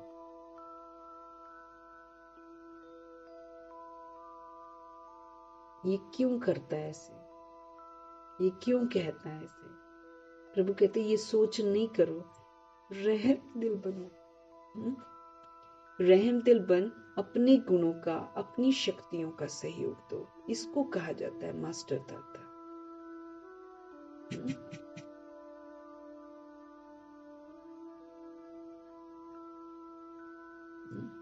रहम दिल बनो, प्रभु कहते हैं। जो गुण तुमने यूज कर रहे हैं ना, खजाना जो तुमने यूज करा हुआ है, जो तुमने जमा करा हुआ है ना, अपने गुणों का, अपनी शक्तियों का दूसरों को सहयोग दो। इसको कहा जाता है मास्टर दाता। बाबा की ब्रह्मा बुक में भी है ना, गुणों का दान देना मेहनत है, क्योंकि ये वहां देना पड़ता है जहां से अच्छा व्यवहार नहीं आता। गुणों का, शक्तियों का सहयोग हम उसको थोड़ी देंगे जिसके पास ऑलरेडी है। हम तो उसको देंगे ना जिसके पास है नहीं, और जिसके पास है नहीं वो मेरे साथ अच्छा नहीं करेगा। मुझे उसे गुणों का सहयोग देना है, मुझे उसे शक्तियों का सहयोग देना है। इसको कहा जाता, तब कहेंगे मास्टर दाता है, क्योंकि मास्टरी हासिल कर ली है। कोई कुछ भी दे भाई, हम अच्छा देंगे। महासहयोगी, इसको प्रभु कहते महासहयोगी। कोई बैड करे लेकिन हम उसे अच्छे का सहयोग दें। सहयोगी भी नहीं, महासहयोगी बनो, रहम दिल बनो। कोई बुरा कर रहा है उसको गुणों का, शक्तियों का सहयोग दो, ताकि वो बुराई से बाहर आ जाए। महासहयोगी, महादाता बनो, क्योंकि बुरे के साथ अच्छा करना मतलब महादाता बनना, महासहयोगी बनना। तो समझा बाप दादा क्या चाहते हैं? कि जैसे शिव बाबा और ब्रह्मा माँ है, वैसा ही तो चाहेंगे कि हम भी बने, है ना? इसलिए समझा बाप दादा क्या चाहते हैं। बाप दादा अभी तक बच्चों के पुरुषार्थ की मेहनत देख नहीं सकते। उनको अच्छा नहीं लगता कि हम सब मेहनत कर रहे हैं। डायमंड जुबली समाप्त हुई और डायमंड अभी तक बेदाग बनने के पुरुषार्थ में ही लगे हुए हैं। हमको दाग लग जाता है ना, जब हम किसी के प्रभाव में आ जाते हैं या फीलिंग में आ जाते हैं, तो हमको दाग लग जाता है। तो प्रभु कह रहे हैं बाप दादा अभी तक बच्चों के पुरुषार्थ की मेहनत देख नहीं सकते हैं। डायमंड जुबली समाप्त हुई और डायमंड अभी तक बेदाग बनने के पुरुषार्थ में लगे हुए हैं। डायमंड जुबली अर्थात हर ब्राह्मण आत्मा चमकता रहे, सोल कॉन्शियस। आप सोचेंगे कि डायमंड जुबली हमारी तो थी नहीं। हाँ? अब जो बाद में आए हैं, देखो मन के संकल्प प्रभु कैच करते हैं ना। तो बाबा कहते आप तो सोचेंगे कि डायमंड जुबली तो हमारी तो थी नहीं, वो तो दादियों की हुई। आपकी हुई या दादियों की हुई, किसकी हुई? यज्ञ के स्थापना के कार्य की डायमंड जुबली है। यज्ञ के स्थापना के कार्य की डायमंड जुबली है, सिर्फ दादियों की नहीं, स्थापना के कार्य की डायमंड जुबली है। तो आप सभी चाहे 2 साल के हो, चाहे तो आप 12 साल के हो, माने जब से ज्ञान में आए हैं तब से काउंटिंग होती है ना, उसके पहले तो हम मरे हुए थे, मुर्दे थे, उसको नहीं काउंट करते हैं प्रभु, मरजीवा को काउंट करते हैं। तो प्रभु कहते हैं आप सभी चाहे 2 साल के हो, चाहे आप 12 साल के हो, चाहे आप 50 के हो, लेकिन स्थापना के कार्य के निमित्त तो हो ना, या नहीं हो? निमित्त हो। तो ब्राह्मण माना ही ब्रह्मा बाप के साथ स्थापना के कार्य के निमित्त आत्मा, वही ब्रह्मा कुमार या ब्रह्मा कुमारी कहला सकते हैं, जो स्थापना में निमित्त हैं। तो ब्रह्मा कुमार कुमारी सभी हो या पुरुषार्थ कुमार कुमारी हो, पुरुषार्थी कुमार कुमारी, कौन हो? क्या हो आप? प्रभु पूछ रहे हैं। ब्रह्मा कुमार ब्रह्मा कुमारियां अर्थात जन्म लिया और ब्रह्मा बाप के साथ ही स्थापना के निमित्त आत्मा बन गए। जन्म हुआ और जन्म होते ही बीके का टाइटल मिला ब्रह्मा कुमार ब्रह्मा कुमारी, अर्थात जन्म लिया और ब्रह्मा बाप के हम साथी बन गए, स्थापना के हम निमित्त आत्मा बन गए, इसलिए सभी की डायमंड जुबली होगी। तो ऐसे नहीं सोचना हम तो अभी नए हैं, हम तो अभी छोटे हैं, लेकिन समय के अनुसार जब समय समाप्ति के नजदीक है तो छोटों को, नयों को इतना ही तीव्र पुरुषार्थ करना ही है, लास्ट सो फास्ट चलना है। ये थोड़ी कि बैठकर हमें उतना समय मिलेगा जितना दूसरी सोल्स को मिल रहा है। वो लेट आए वो मेरा चॉइस है, मैंने चूज किया होगा लेट आने का, तो वो थोड़ी देखा जाएगा कि लेट आए हैं या वो तो हमने जब यकीन किया होगा तब हम ज्ञान में आए हैं। प्रभु पकड़ पकड़ के थोड़ी ऐसे करता है, हर आत्मा अपने आप ज्ञान में आई है, न्योछावर हुई है, जिसको जब निश्चय हो गया होगा। तो प्रभु कह रहे हैं जैसा समय है, समय के अनुसार जब समय, अब 100 वर्ष का जो संगम युग है ये बढ़ थोड़ी जाएगा मेरे लिए। जब इसके 70 साल बीत गए हैं, चाहे 80 वर्ष बीत गए हैं और उसके बाद हम ज्ञान में आए हैं, तो वो तो मेरा अपना पार्ट है ना, वो उसमें मैं वेट करूंगी कि अब मुझे फिर से वो पूरा मिलेगा, उतने वर्ष जो बीत गए वो मुझे मिलेंगे क्या? ऐसा थोड़ी होता है ना। तो प्रभु कह रहे हैं समय के अनुसार जब समय समाप्ति के नजदीक है तो छोटों को, नयों को इतना ही तीव्र पुरुषार्थ करना ही है, अगर ब्राह्मण है तो। अगर क्षत्रिय हैं फिर तो प्रभु कहते छुट्टी है, फिर तो करते रहो जो करना है। लेकिन अगर ब्राह्मण हैं तो ब्राह्मण सो देवता कहा जाता है, तो क्षत्रिय सो देवता नहीं। जो 1250 वर्ष के बाद आएंगे उनको देवता नहीं कहते, उनको क्षत्रिय कहते हैं। तो ब्राह्मण देवता बनते हैं ना।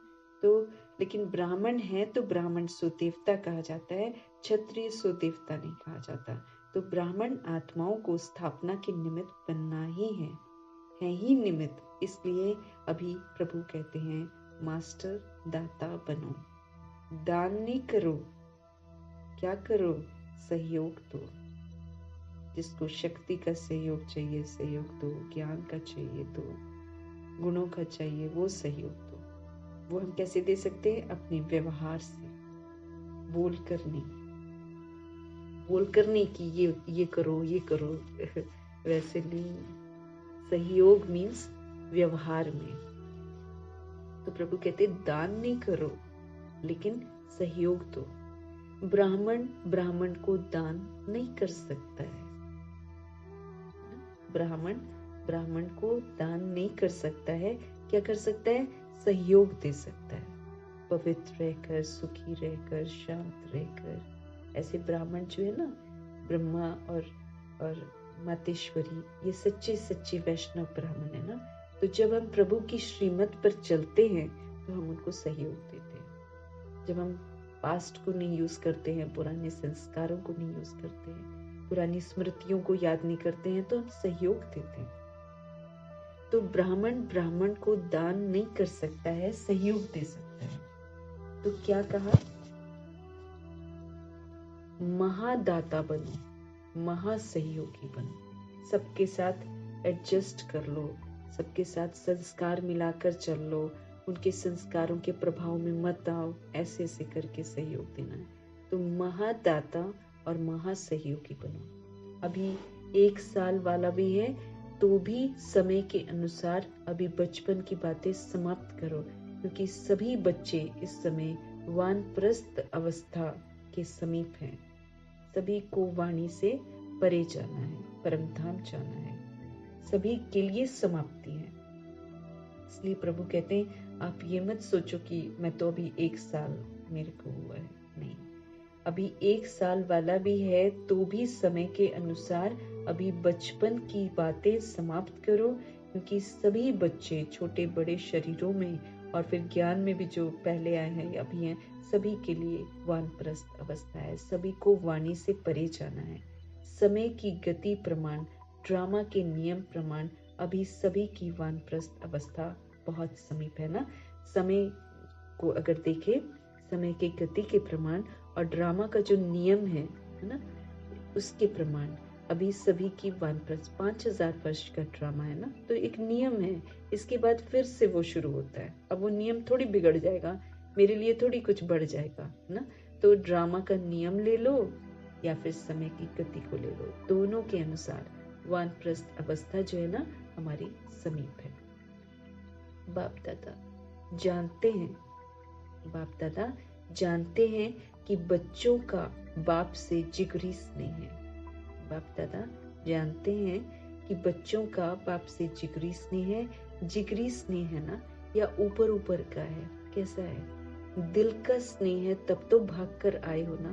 देखो, बेहद के हॉल में बेहद के बाप के बच्चे बेहद के रूप में विराजमान है। बेहद का हॉल, प्रभु कहते बड़ा हॉल ना, बेहद का हॉल है, बेहद के बाप के बच्चे हैं और बेहद के रूप में विराजमान है। बेहद का रूप कौन सा है, आत्मा रूप का। ये हॉल अच्छा लगता है ना, ये दूर लगता है, देखो बैठने में तो दूर है, लेकिन बाप दादा अपने दिल की बहुत बड़ी स्क्रीन में आप सब दूर बैठे हुए बच्चों को अति समीप देख रहे हैं। कह रहे हैं प्रभु देखो बैठने में तो दूर है ना, लेकिन बाप दादा अपने दिल की बहुत बड़ी स्क्रीन में, प्रभु के दिल की स्क्रीन बहुत बड़ी है, उसमें प्रभु कहते हैं आप सब दूर बैठे हुए बच्चों को अति समीप देख रहे हैं, दूर नहीं देख रहे हैं। बाप दादा, बाप दादा के दिल की स्क्रीन बहुत बड़ी है, अभी तक साइंस वालों ने भी नहीं निकाली है। हाँ, किसी साइंस वाले ने, साइंस बड़ा तरक्की का गुमान करते ना, तो प्रभु कहते हैं बाप दादा की दिल की स्क्रीन जो है वो बहुत बड़ी है, अभी तक साइंस वालों ने भी नहीं निकाली है। इसलिए आप दूर नहीं बैठे हो, आप तो बाप दादा के दिल में बैठे हो। ऐसे समझते हो, कुर्सी पर बैठे हो, दरी पर बैठे हो या दिल में बैठे हो। दृश्य तो बहुत अच्छा सुंदर लग रहा है, पुल पीछे तक भरा हुआ है या कुछ खाली है। बाप दादा देख रहे हैं पीछे थोड़ा सा खाली है। देखो, आप लोगों को बाप दादा ने काम दिया था, होमवर्क। बाप दादा ने आपको काम दिया था, आप भूल गए होंगे, लेकिन बाप दादा को याद है, क्योंकि कई एक बार बाबा होमवर्क नहीं पूछते थे ना, तो आत्मा यही सोचता है अरे बाबा तो भूल जाते हैं। नहीं, बाबा कभी भूलते नहीं है। तो देखो, आप लोगों को बाप दादा ने काम दिया था, आप भूल गए होंगे, लेकिन बाप दादा को याद है। कौन सा काम दिया था? ओह, किसी ने कहा क्रोध मुक्त का, क्रोध से मुक्त होने का किसी ने कहा। बाबा कहते आज वो नहीं पूछेंगे, आज वो नहीं पूछेंगे, पहला चांस लिया है ना, तो आज क्रोध मुक्त का पूछेंगे तो दिल शिकस्त हो जाएंगे, क्योंकि सब ने क्रोध किया होगा। इसलिए प्रभु कहते कि पहला चांस लिया है ना, तो आज क्रोध मुक्त का नहीं पूछेंगे, नहीं तो दिल शिकस्त हो जाएंगे। बाप दादा को रिजल्ट पता है, बाप दादा को रिजल्ट पता है, पूछेंगे, आप लोगों से भी वहां से रिजल्ट मंगाएंगे, आज छोड़ देते हैं। प्रभु को दिखाई दिया होगा कि सभी ने क्रोध किया है, इसलिए प्रभु बोल रहे हैं कि इस पर नहीं पूछेंगे, नहीं तो दिल शिकस्त हो जाएगी आत्मा, ना कि अरे हम तो हार गए इसमें, है ना। तो बाप दादा को रिजल्ट मालूम है, पूछेंगे, आप लोगों से भी वहां से रिजल्ट मंगाएंगे, आज छोड़ देते हैं। तो काम ये दिया था कि 9 लाख तैयार करके दिखाओ, है ना, क्योंकि पहली जो 111 शुरू करना है ना, तो प्रभु कह रहे थे कि काम ये दिया था कि 9 लाख तैयार करके दिखाओ। याद है, हर जोन को कहा था, तो किस जोन ने 9 लाख तैयार किए हैं? बंगाल बिहार का सेवा का टर्न है, तो बंगाल और बिहार ने 9 लाख तैयार किया है। चुप है बोलते नहीं है। चलो, एक जोन में, सभी जोन में देश विदेश वालों ने मिलकर 9 लाख तैयार किए हैं। विदेश वाले बताओ, 9 लाख है। बाप दादा तो अपनी डेट फिक्स करते हैं और उसी फिक्स डेट पर आते हैं। आप भी फिर सब बातों की डेट फिक्स करते हो, फिर आप भी फिक्स करो ना। ये हॉल कब तक, बाबा ही लिस्ट देते हैं ना कि इस दिन मैं आऊंगा, है ना।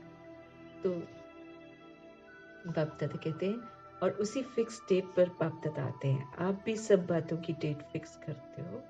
ये हॉल कब तक बनेगा, फंक्शन कब होगा, ये डेट फिक्स करते हो ना। तो इसकी डेट कौन सी है, फिक्स है? विनाश के अंत में या फिर पहले क्या होगा, क्या सोचा है, कौन सी डेट है? कोई डेट है या अभी फिक्स नहीं किया है? ये भी बाप करे, करना आपको है। बाप दादा तो कहेंगे कि शुभ कार्य में देरी नहीं करो। फिर क्या करेंगे? चलो, इस सीजन के एंड में हो जाए तो भी अच्छा। इतनी हिम्मत है, सिर्फ दाता बन जाओ। प्रभु कहते हैं अगर दाता बनेंगे ना, तो दाता की भावना से आपकी जो रॉयल फैमिली है और समीप वाली जो प्रजा है ना, वो बहुत जल्दी बन जाएगी। प्रभु कहते हैं सिर्फ आप दाता बनो, दाता बनकर आप महासहयोगी बनो, महादाता बनो। तो अगर दाता बनेंगे तो फिर दाता की जो भावना है ना, उससे फिर आपकी जो रॉयल फैमिली है और समीप वाली जो प्रजा है वो बहुत जल्दी बनेगी। वो लोग तो इंतजार कर रहे हैं, सिर्फ सदा दाता बनने की देरी है। आप बनो, वो अपने आप आ जाएंगे। महान सहयोगी बनने की देरी है। ज्यादा खजाना स्वयं प्रति व सिर्फ स्वयं की सेवाओं के प्रति लगाते हो। प्रभु कहते हैं जो खजाना है ना प्रभु से मिला हुआ, वो प्रभु कहते हैं ज्यादा खजाना खुद के प्रति लगाते हैं या फिर स्वयं की सेवाओं के प्रति लगाते हो। अपने अपने सेवाओं की ड्यूटीज में ज्यादा समय लगाते हो। महान दाता बनकर, बेहद के दाता बनकर वर्ल्ड के गोले पर खड़े हो। बेहद की सेवा में वाइब्रेशन फैलाओ। प्रभु कहते हैं क्या करना है? प्रभु कहते हैं यूं तो क्या करते हैं, अपनी ही सेवा करते रहते हैं, अपने प्रति खजाने को यूज करते हैं या फिर अपनी जो सेवाएं होती हैं, अपनी जो ड्यूटीज होती ना, उसी में समय लगाते हैं। लेकिन प्रभु कहते हैं महान दाता बनो, बेहद के दाता बनकर वर्ल्ड के गोले पर खड़े हो। बेहद की सेवा में सब तरफ वाइब्रेशन फैलाओ।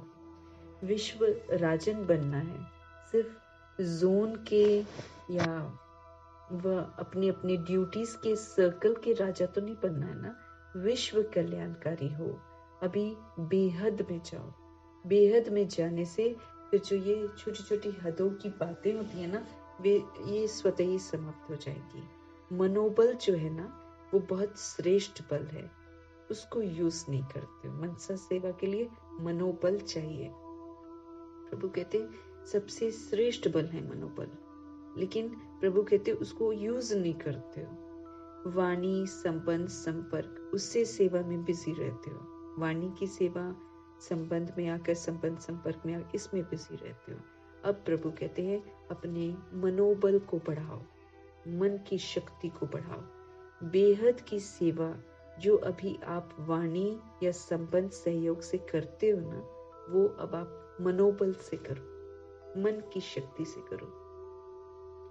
तो मनोबल की बेहद की सेवा, अगर आपने बेहद की वृत्ति से मनोबल द्वारा विश्व के गोले के ऊपर ऊंचा स्थित होकर बाप के साथ परम धाम की स्थिति में स्थित होकर, स्थिति, निराकारी स्थिति, निर्बंधन स्थिति, निर्भय स्थिति, जब परम धाम की स्थिति में स्थित होकर थोड़ा समय भी ये सेवा की ना, तो आपको उसकी प्रारब्ध कई गुना ज्यादा मिलेगी। ये जो वाणी से सेवा करते हैं, ये जो संबंध संपर्क में जो सेवा करते हैं ना, वो मनोबल से करो। प्रभु कहते हैं मन की शक्ति से करो, तो मनोबल की जो सेवा होगी वो फिर बेहद की सेवा होगी। तो मनोबल की बेहद की सेवा अगर आपने बेहद की वृत्ति से मनोबल के द्वारा विश्व के गोले के ऊपर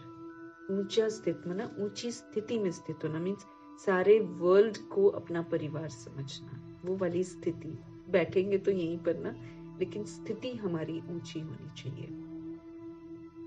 तो विश्व के गोले के ऊपर ऊंचा स्थित हो, माना ताकि मेरी दृष्टि में सारा वर्ल्ड आ जाए।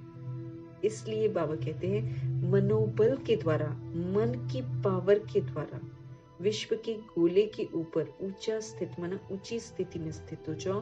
बाप के साथ परम धाम की स्थिति में स्थित हो जाओ, निराकारी स्थिति में स्थित हो जाओ। तो प्रभु कहते ये थोड़े समय की भी सेवा ना अगर आपने की, तो इसकी प्रारब्ध जो है कई गुना ज्यादा मिलेगी।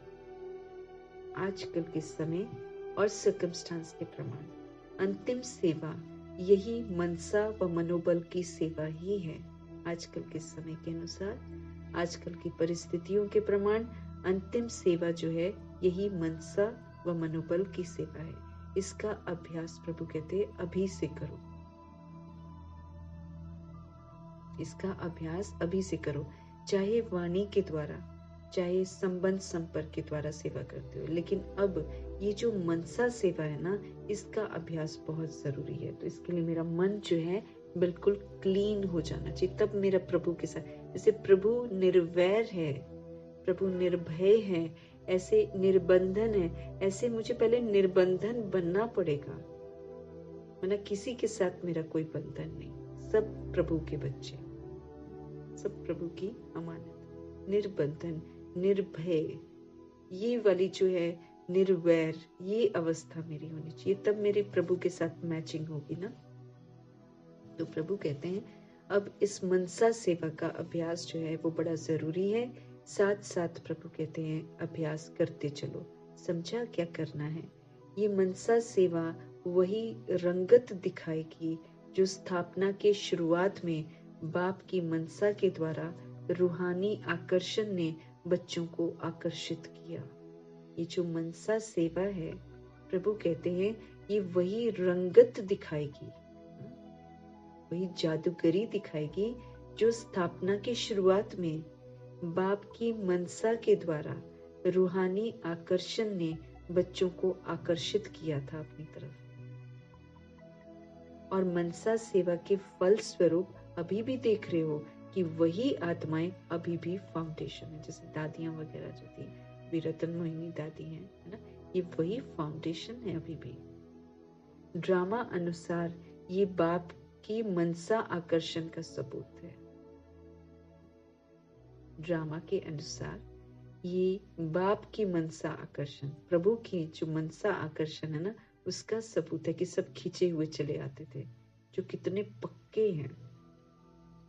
तो अंत में भी अभी बाप के साथ आपकी भी मनसा आकर्षण, रूहानी आकर्षण से जो आत्माएं आएंगी ना, वो समय अनुसार समय कम, मेहनत कम और ब्राह्मण परिवार में वृद्धि करने के निमित्त बन जाएंगी।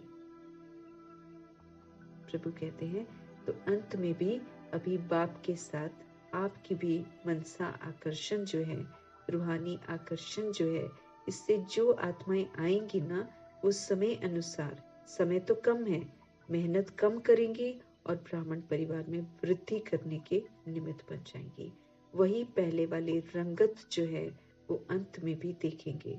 जैसे आदि में ब्रह्मा बाप को साधारण न देखकर श्री कृष्ण के रूप में अनुभव करते थे।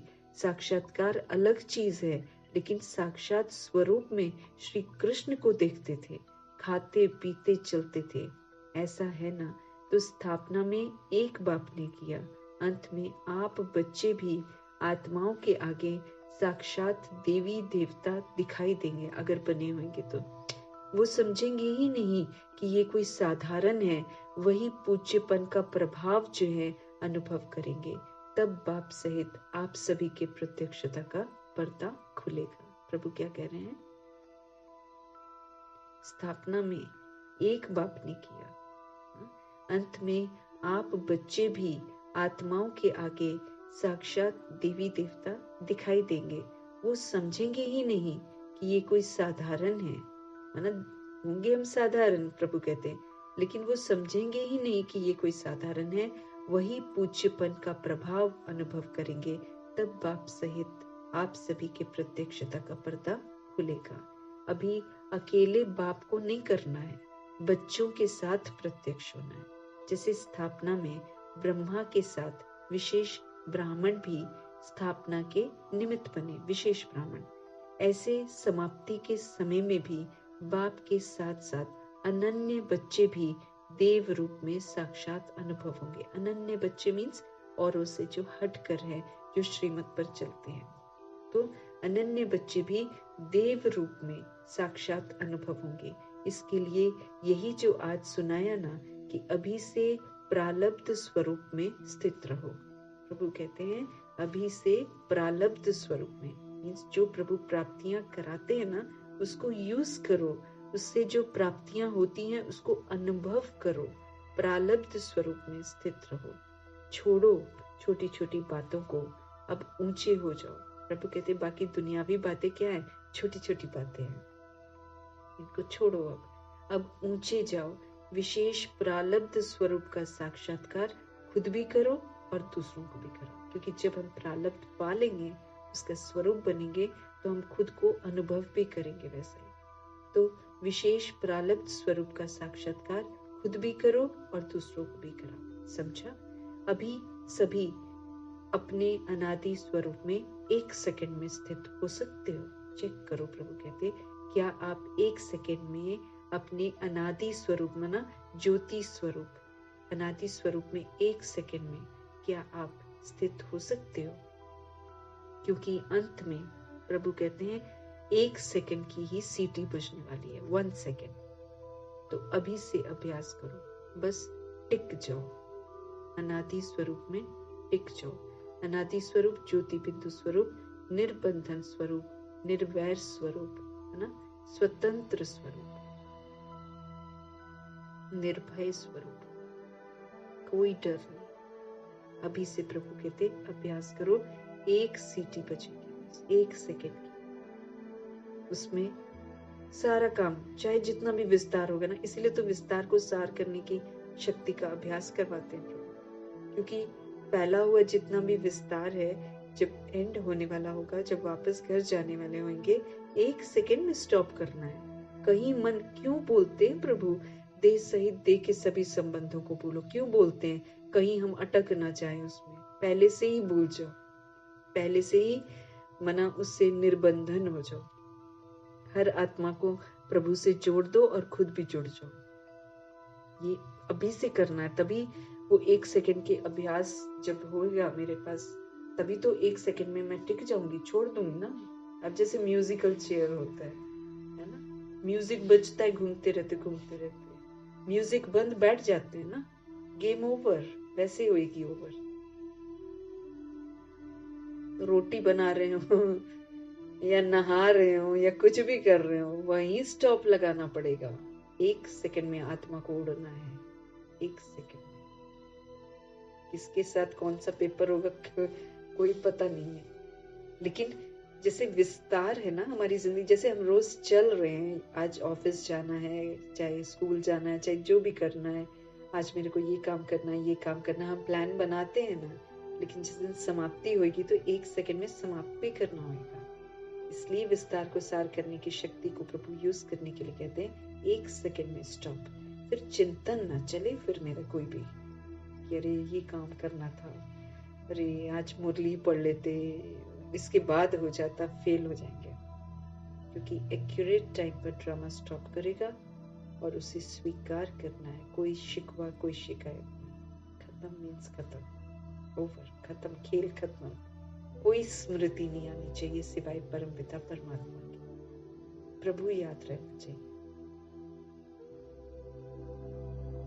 तो प्रभु कहते हैं अभी से अभ्यास करो, बस टिक जाओ, अनादि स्वरूप में टिक जाओ बस। अनादि स्वरूप में कोई बंधन है ही नहीं है। अनादि स्वरूप में आत्मा बिल्कुल अकेली है, स्वतंत्र है, निर्बंधन है। वो वाली स्थिति में स्थित हो जाओ बस, खत्म। ड्रिल कराई प्रभु ने। अब कहते बाबा अच्छा, खूबसूरत मुरली है प्रभु। सर्व चारों ओर के बच्चों को सदा भाग्य की रेखाएं इमर्ज रूप में स्मृति में रखने वाली आत्माओं को, सदा अपने संगम युगी सर्व प्राप्ति स्वरूप प्रारब्ध को अनुभव करने वाले, सदा मास्टर दाता महासहयोगी आत्माओं को, सदा मनसा सेवा द्वारा विश्व के आत्माओं के कल्याणकारी आत्माओं को बाप दादा का याद प्यार और नमस्ते। वरदान है, कर्म योग की स्टेज के द्वारा कर्म भोग पर विजय प्राप्त करने वाले विजयी रतन भव। कर्म योग की स्टेज चाहिए प्रभु कहते हैं। कर्म करते हुए प्रभु की याद बनी रहे, कनेक्शन प्रभु से हो। तो कर्म योग की जो स्टेज है, इसी के द्वारा प्रभु कहते हैं कर्म भोग पर विजय प्राप्त करो। जो भी हमारा कार्मिक भोगना होती है ना, वो जो भी आ रही है उस पर जीत प्राप्त करने के लिए प्रभु कहते हैं स्टेज कर्म योग की रखो, प्रभु की याद में रहो, तो विजय रतन बन जाएंगे। कर्म योगी बनने से शरीर का कोई भी कर्म भोगना का अनुभव नहीं कराता है। जब हम प्रभु की याद में रहकर कर्म करते हैं ना, तो कर्म योगी बनने से शरीर का कोई भी कर्म भोग जो आता है वो भोगना का अनुभव नहीं कराता है। मन में कोई रोग होगा तो रोगी कहा जाएगा। अगर हमारा मन निरोगी है तो फिर हम सदा तंदुरुस्त हैं। सिर्फ शेष शैया पर विष्णु के समान ज्ञान का सिमरन करके हर्षित रहो। मनन शक्ति द्वारा और ही सागर के तले में जाने का चांस मिलता है। तो ऐसे जो कर्म योगी हैं वही कर्म भोग पर विजय प्राप्त कर विजयी रतन बनते हैं। तो मैं आत्मा विजयी रतन। कैसे विजय प्राप्त करनी है? कर्म योग की स्टेज से, प्रभु से कनेक्टेड रहते हुए कर्म करना। तो कर्म योग की स्टेज से जितना भी कार्मिक भोगना आती है उसको भोगना है। तो प्रभु यकीन दिलाते हैं कि अगर आप कर्म योगी बनते हो, प्रभु से कनेक्टेड रहकर कर्म करते हो, तो शरीर का कोई भी कर्म भोग कितना भी भयंकर क्यों ना हो, उसकी भोगना का अनुभव नहीं होगा अगर हम कर्म योगी की स्टेज में होंगे तो। क्योंकि याद से फिर वो भोगना खत्म हो जाती है। ऐसे ही तो दादियों ने भोगा है ना, नहीं तो हाय हाय ना करती क्या, दर्द नहीं होती क्या उनको? हुई नहीं। क्यों?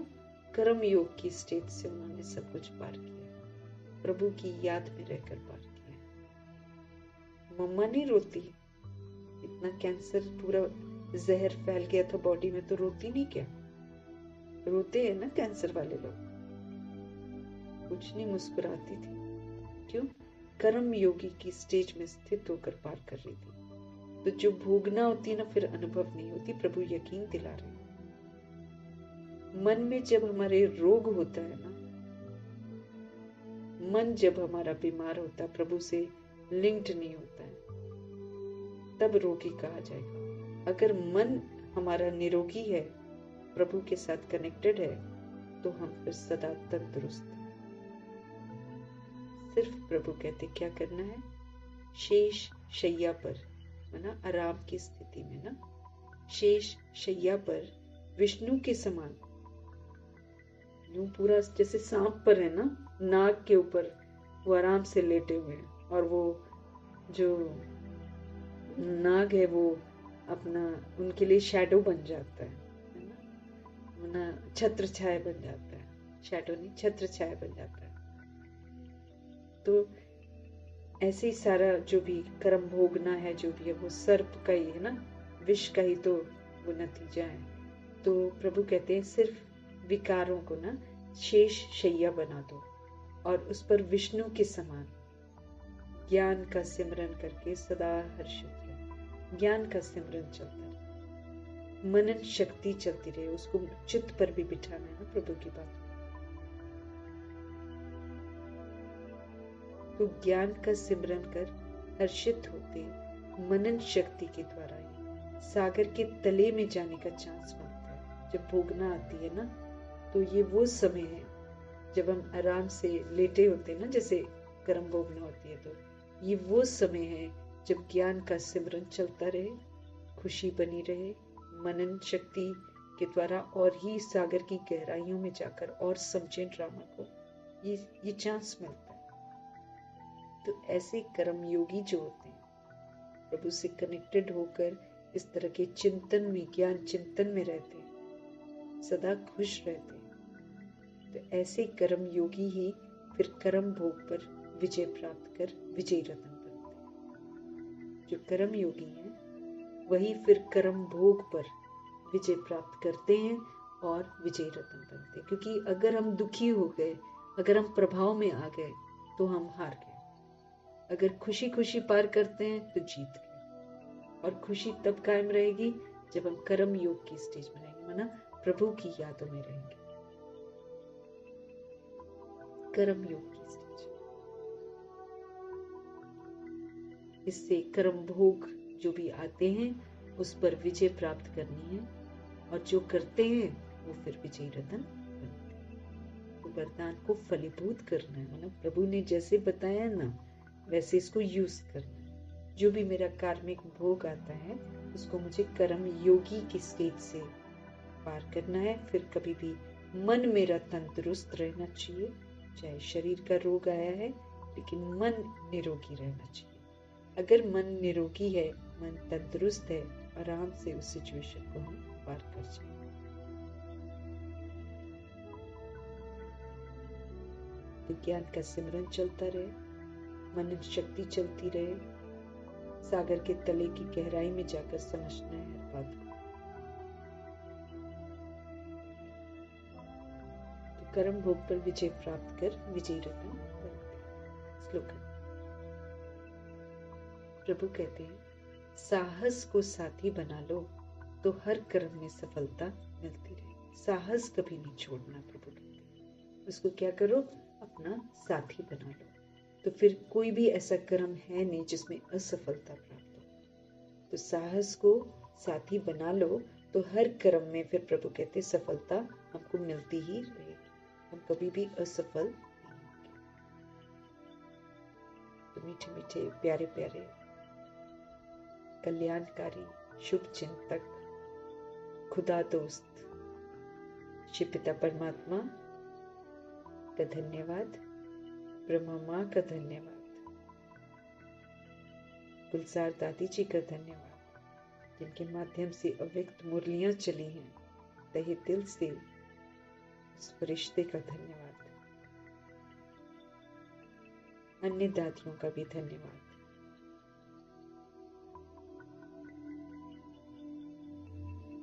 एडवांस पार्टी की सभी आत्माओं का धन्यवाद। अष्टरत्नों का धन्यवाद। नवग्रहों का धन्यवाद। बृहस्पति की दशा हम पर बनी रहे, हम सब ईश्वरीय पढ़ाई पढ़े भी और उसको अमल में भी लाए, और सारे ग्रहों को शांत रखें ना, क्योंकि अगर बृहस्पति की शिक्षाओं के प्रमाण चलेंगे तो कभी भी कोई ग्रह हमें परेशान नहीं करेगा। हम जब अवज्ञा करते ना तब ये हमको तंग करते हैं। ये भी प्रभु के बच्चे ही हैं, ये प्रभु के मददगार बनते हैं, क्योंकि प्रभु पनिशमेंट नहीं देते हैं ना, तो ये पनिशमेंट देते हैं, काम बिगाड़ देते हैं। राहु केतु शनि वगैरह बृहस्पति की दशा सबसे सुप्रीम दशा है, तो सदा हम इसी दशा में रहें और जो प्रारब्ध पानी है उसको जरूर पाएं। 5 तत्वों का धन्यवाद, ड्रामा का धन्यवाद, प्रकृति का धन्यवाद, माया का धन्यवाद, यमदूतों का धन्यवाद, द्वापर युग कलयुग में आने वाली सभी आत्माओं का धन्यवाद और दिल से दुआएं। हर किसी को प्रभु का परिचय मिले, हर किसी को प्रभु से प्यार हो जाए, हर कोई अपने ओरिजिनल स्वधर्म में लौटे। साधनों का धन्यवाद, साधन बनाने वालों का धन्यवाद।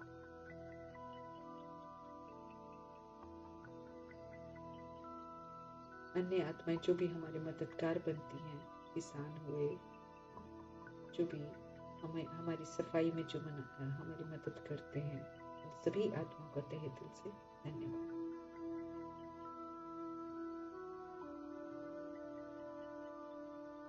शरीर रूपी इंस्ट्रूमेंट का धन्यवाद, साथ में रहने वाली सभी आत्माओं का धन्यवाद और आप सभी आत्माओं का भी धन्यवाद। ओम शांति।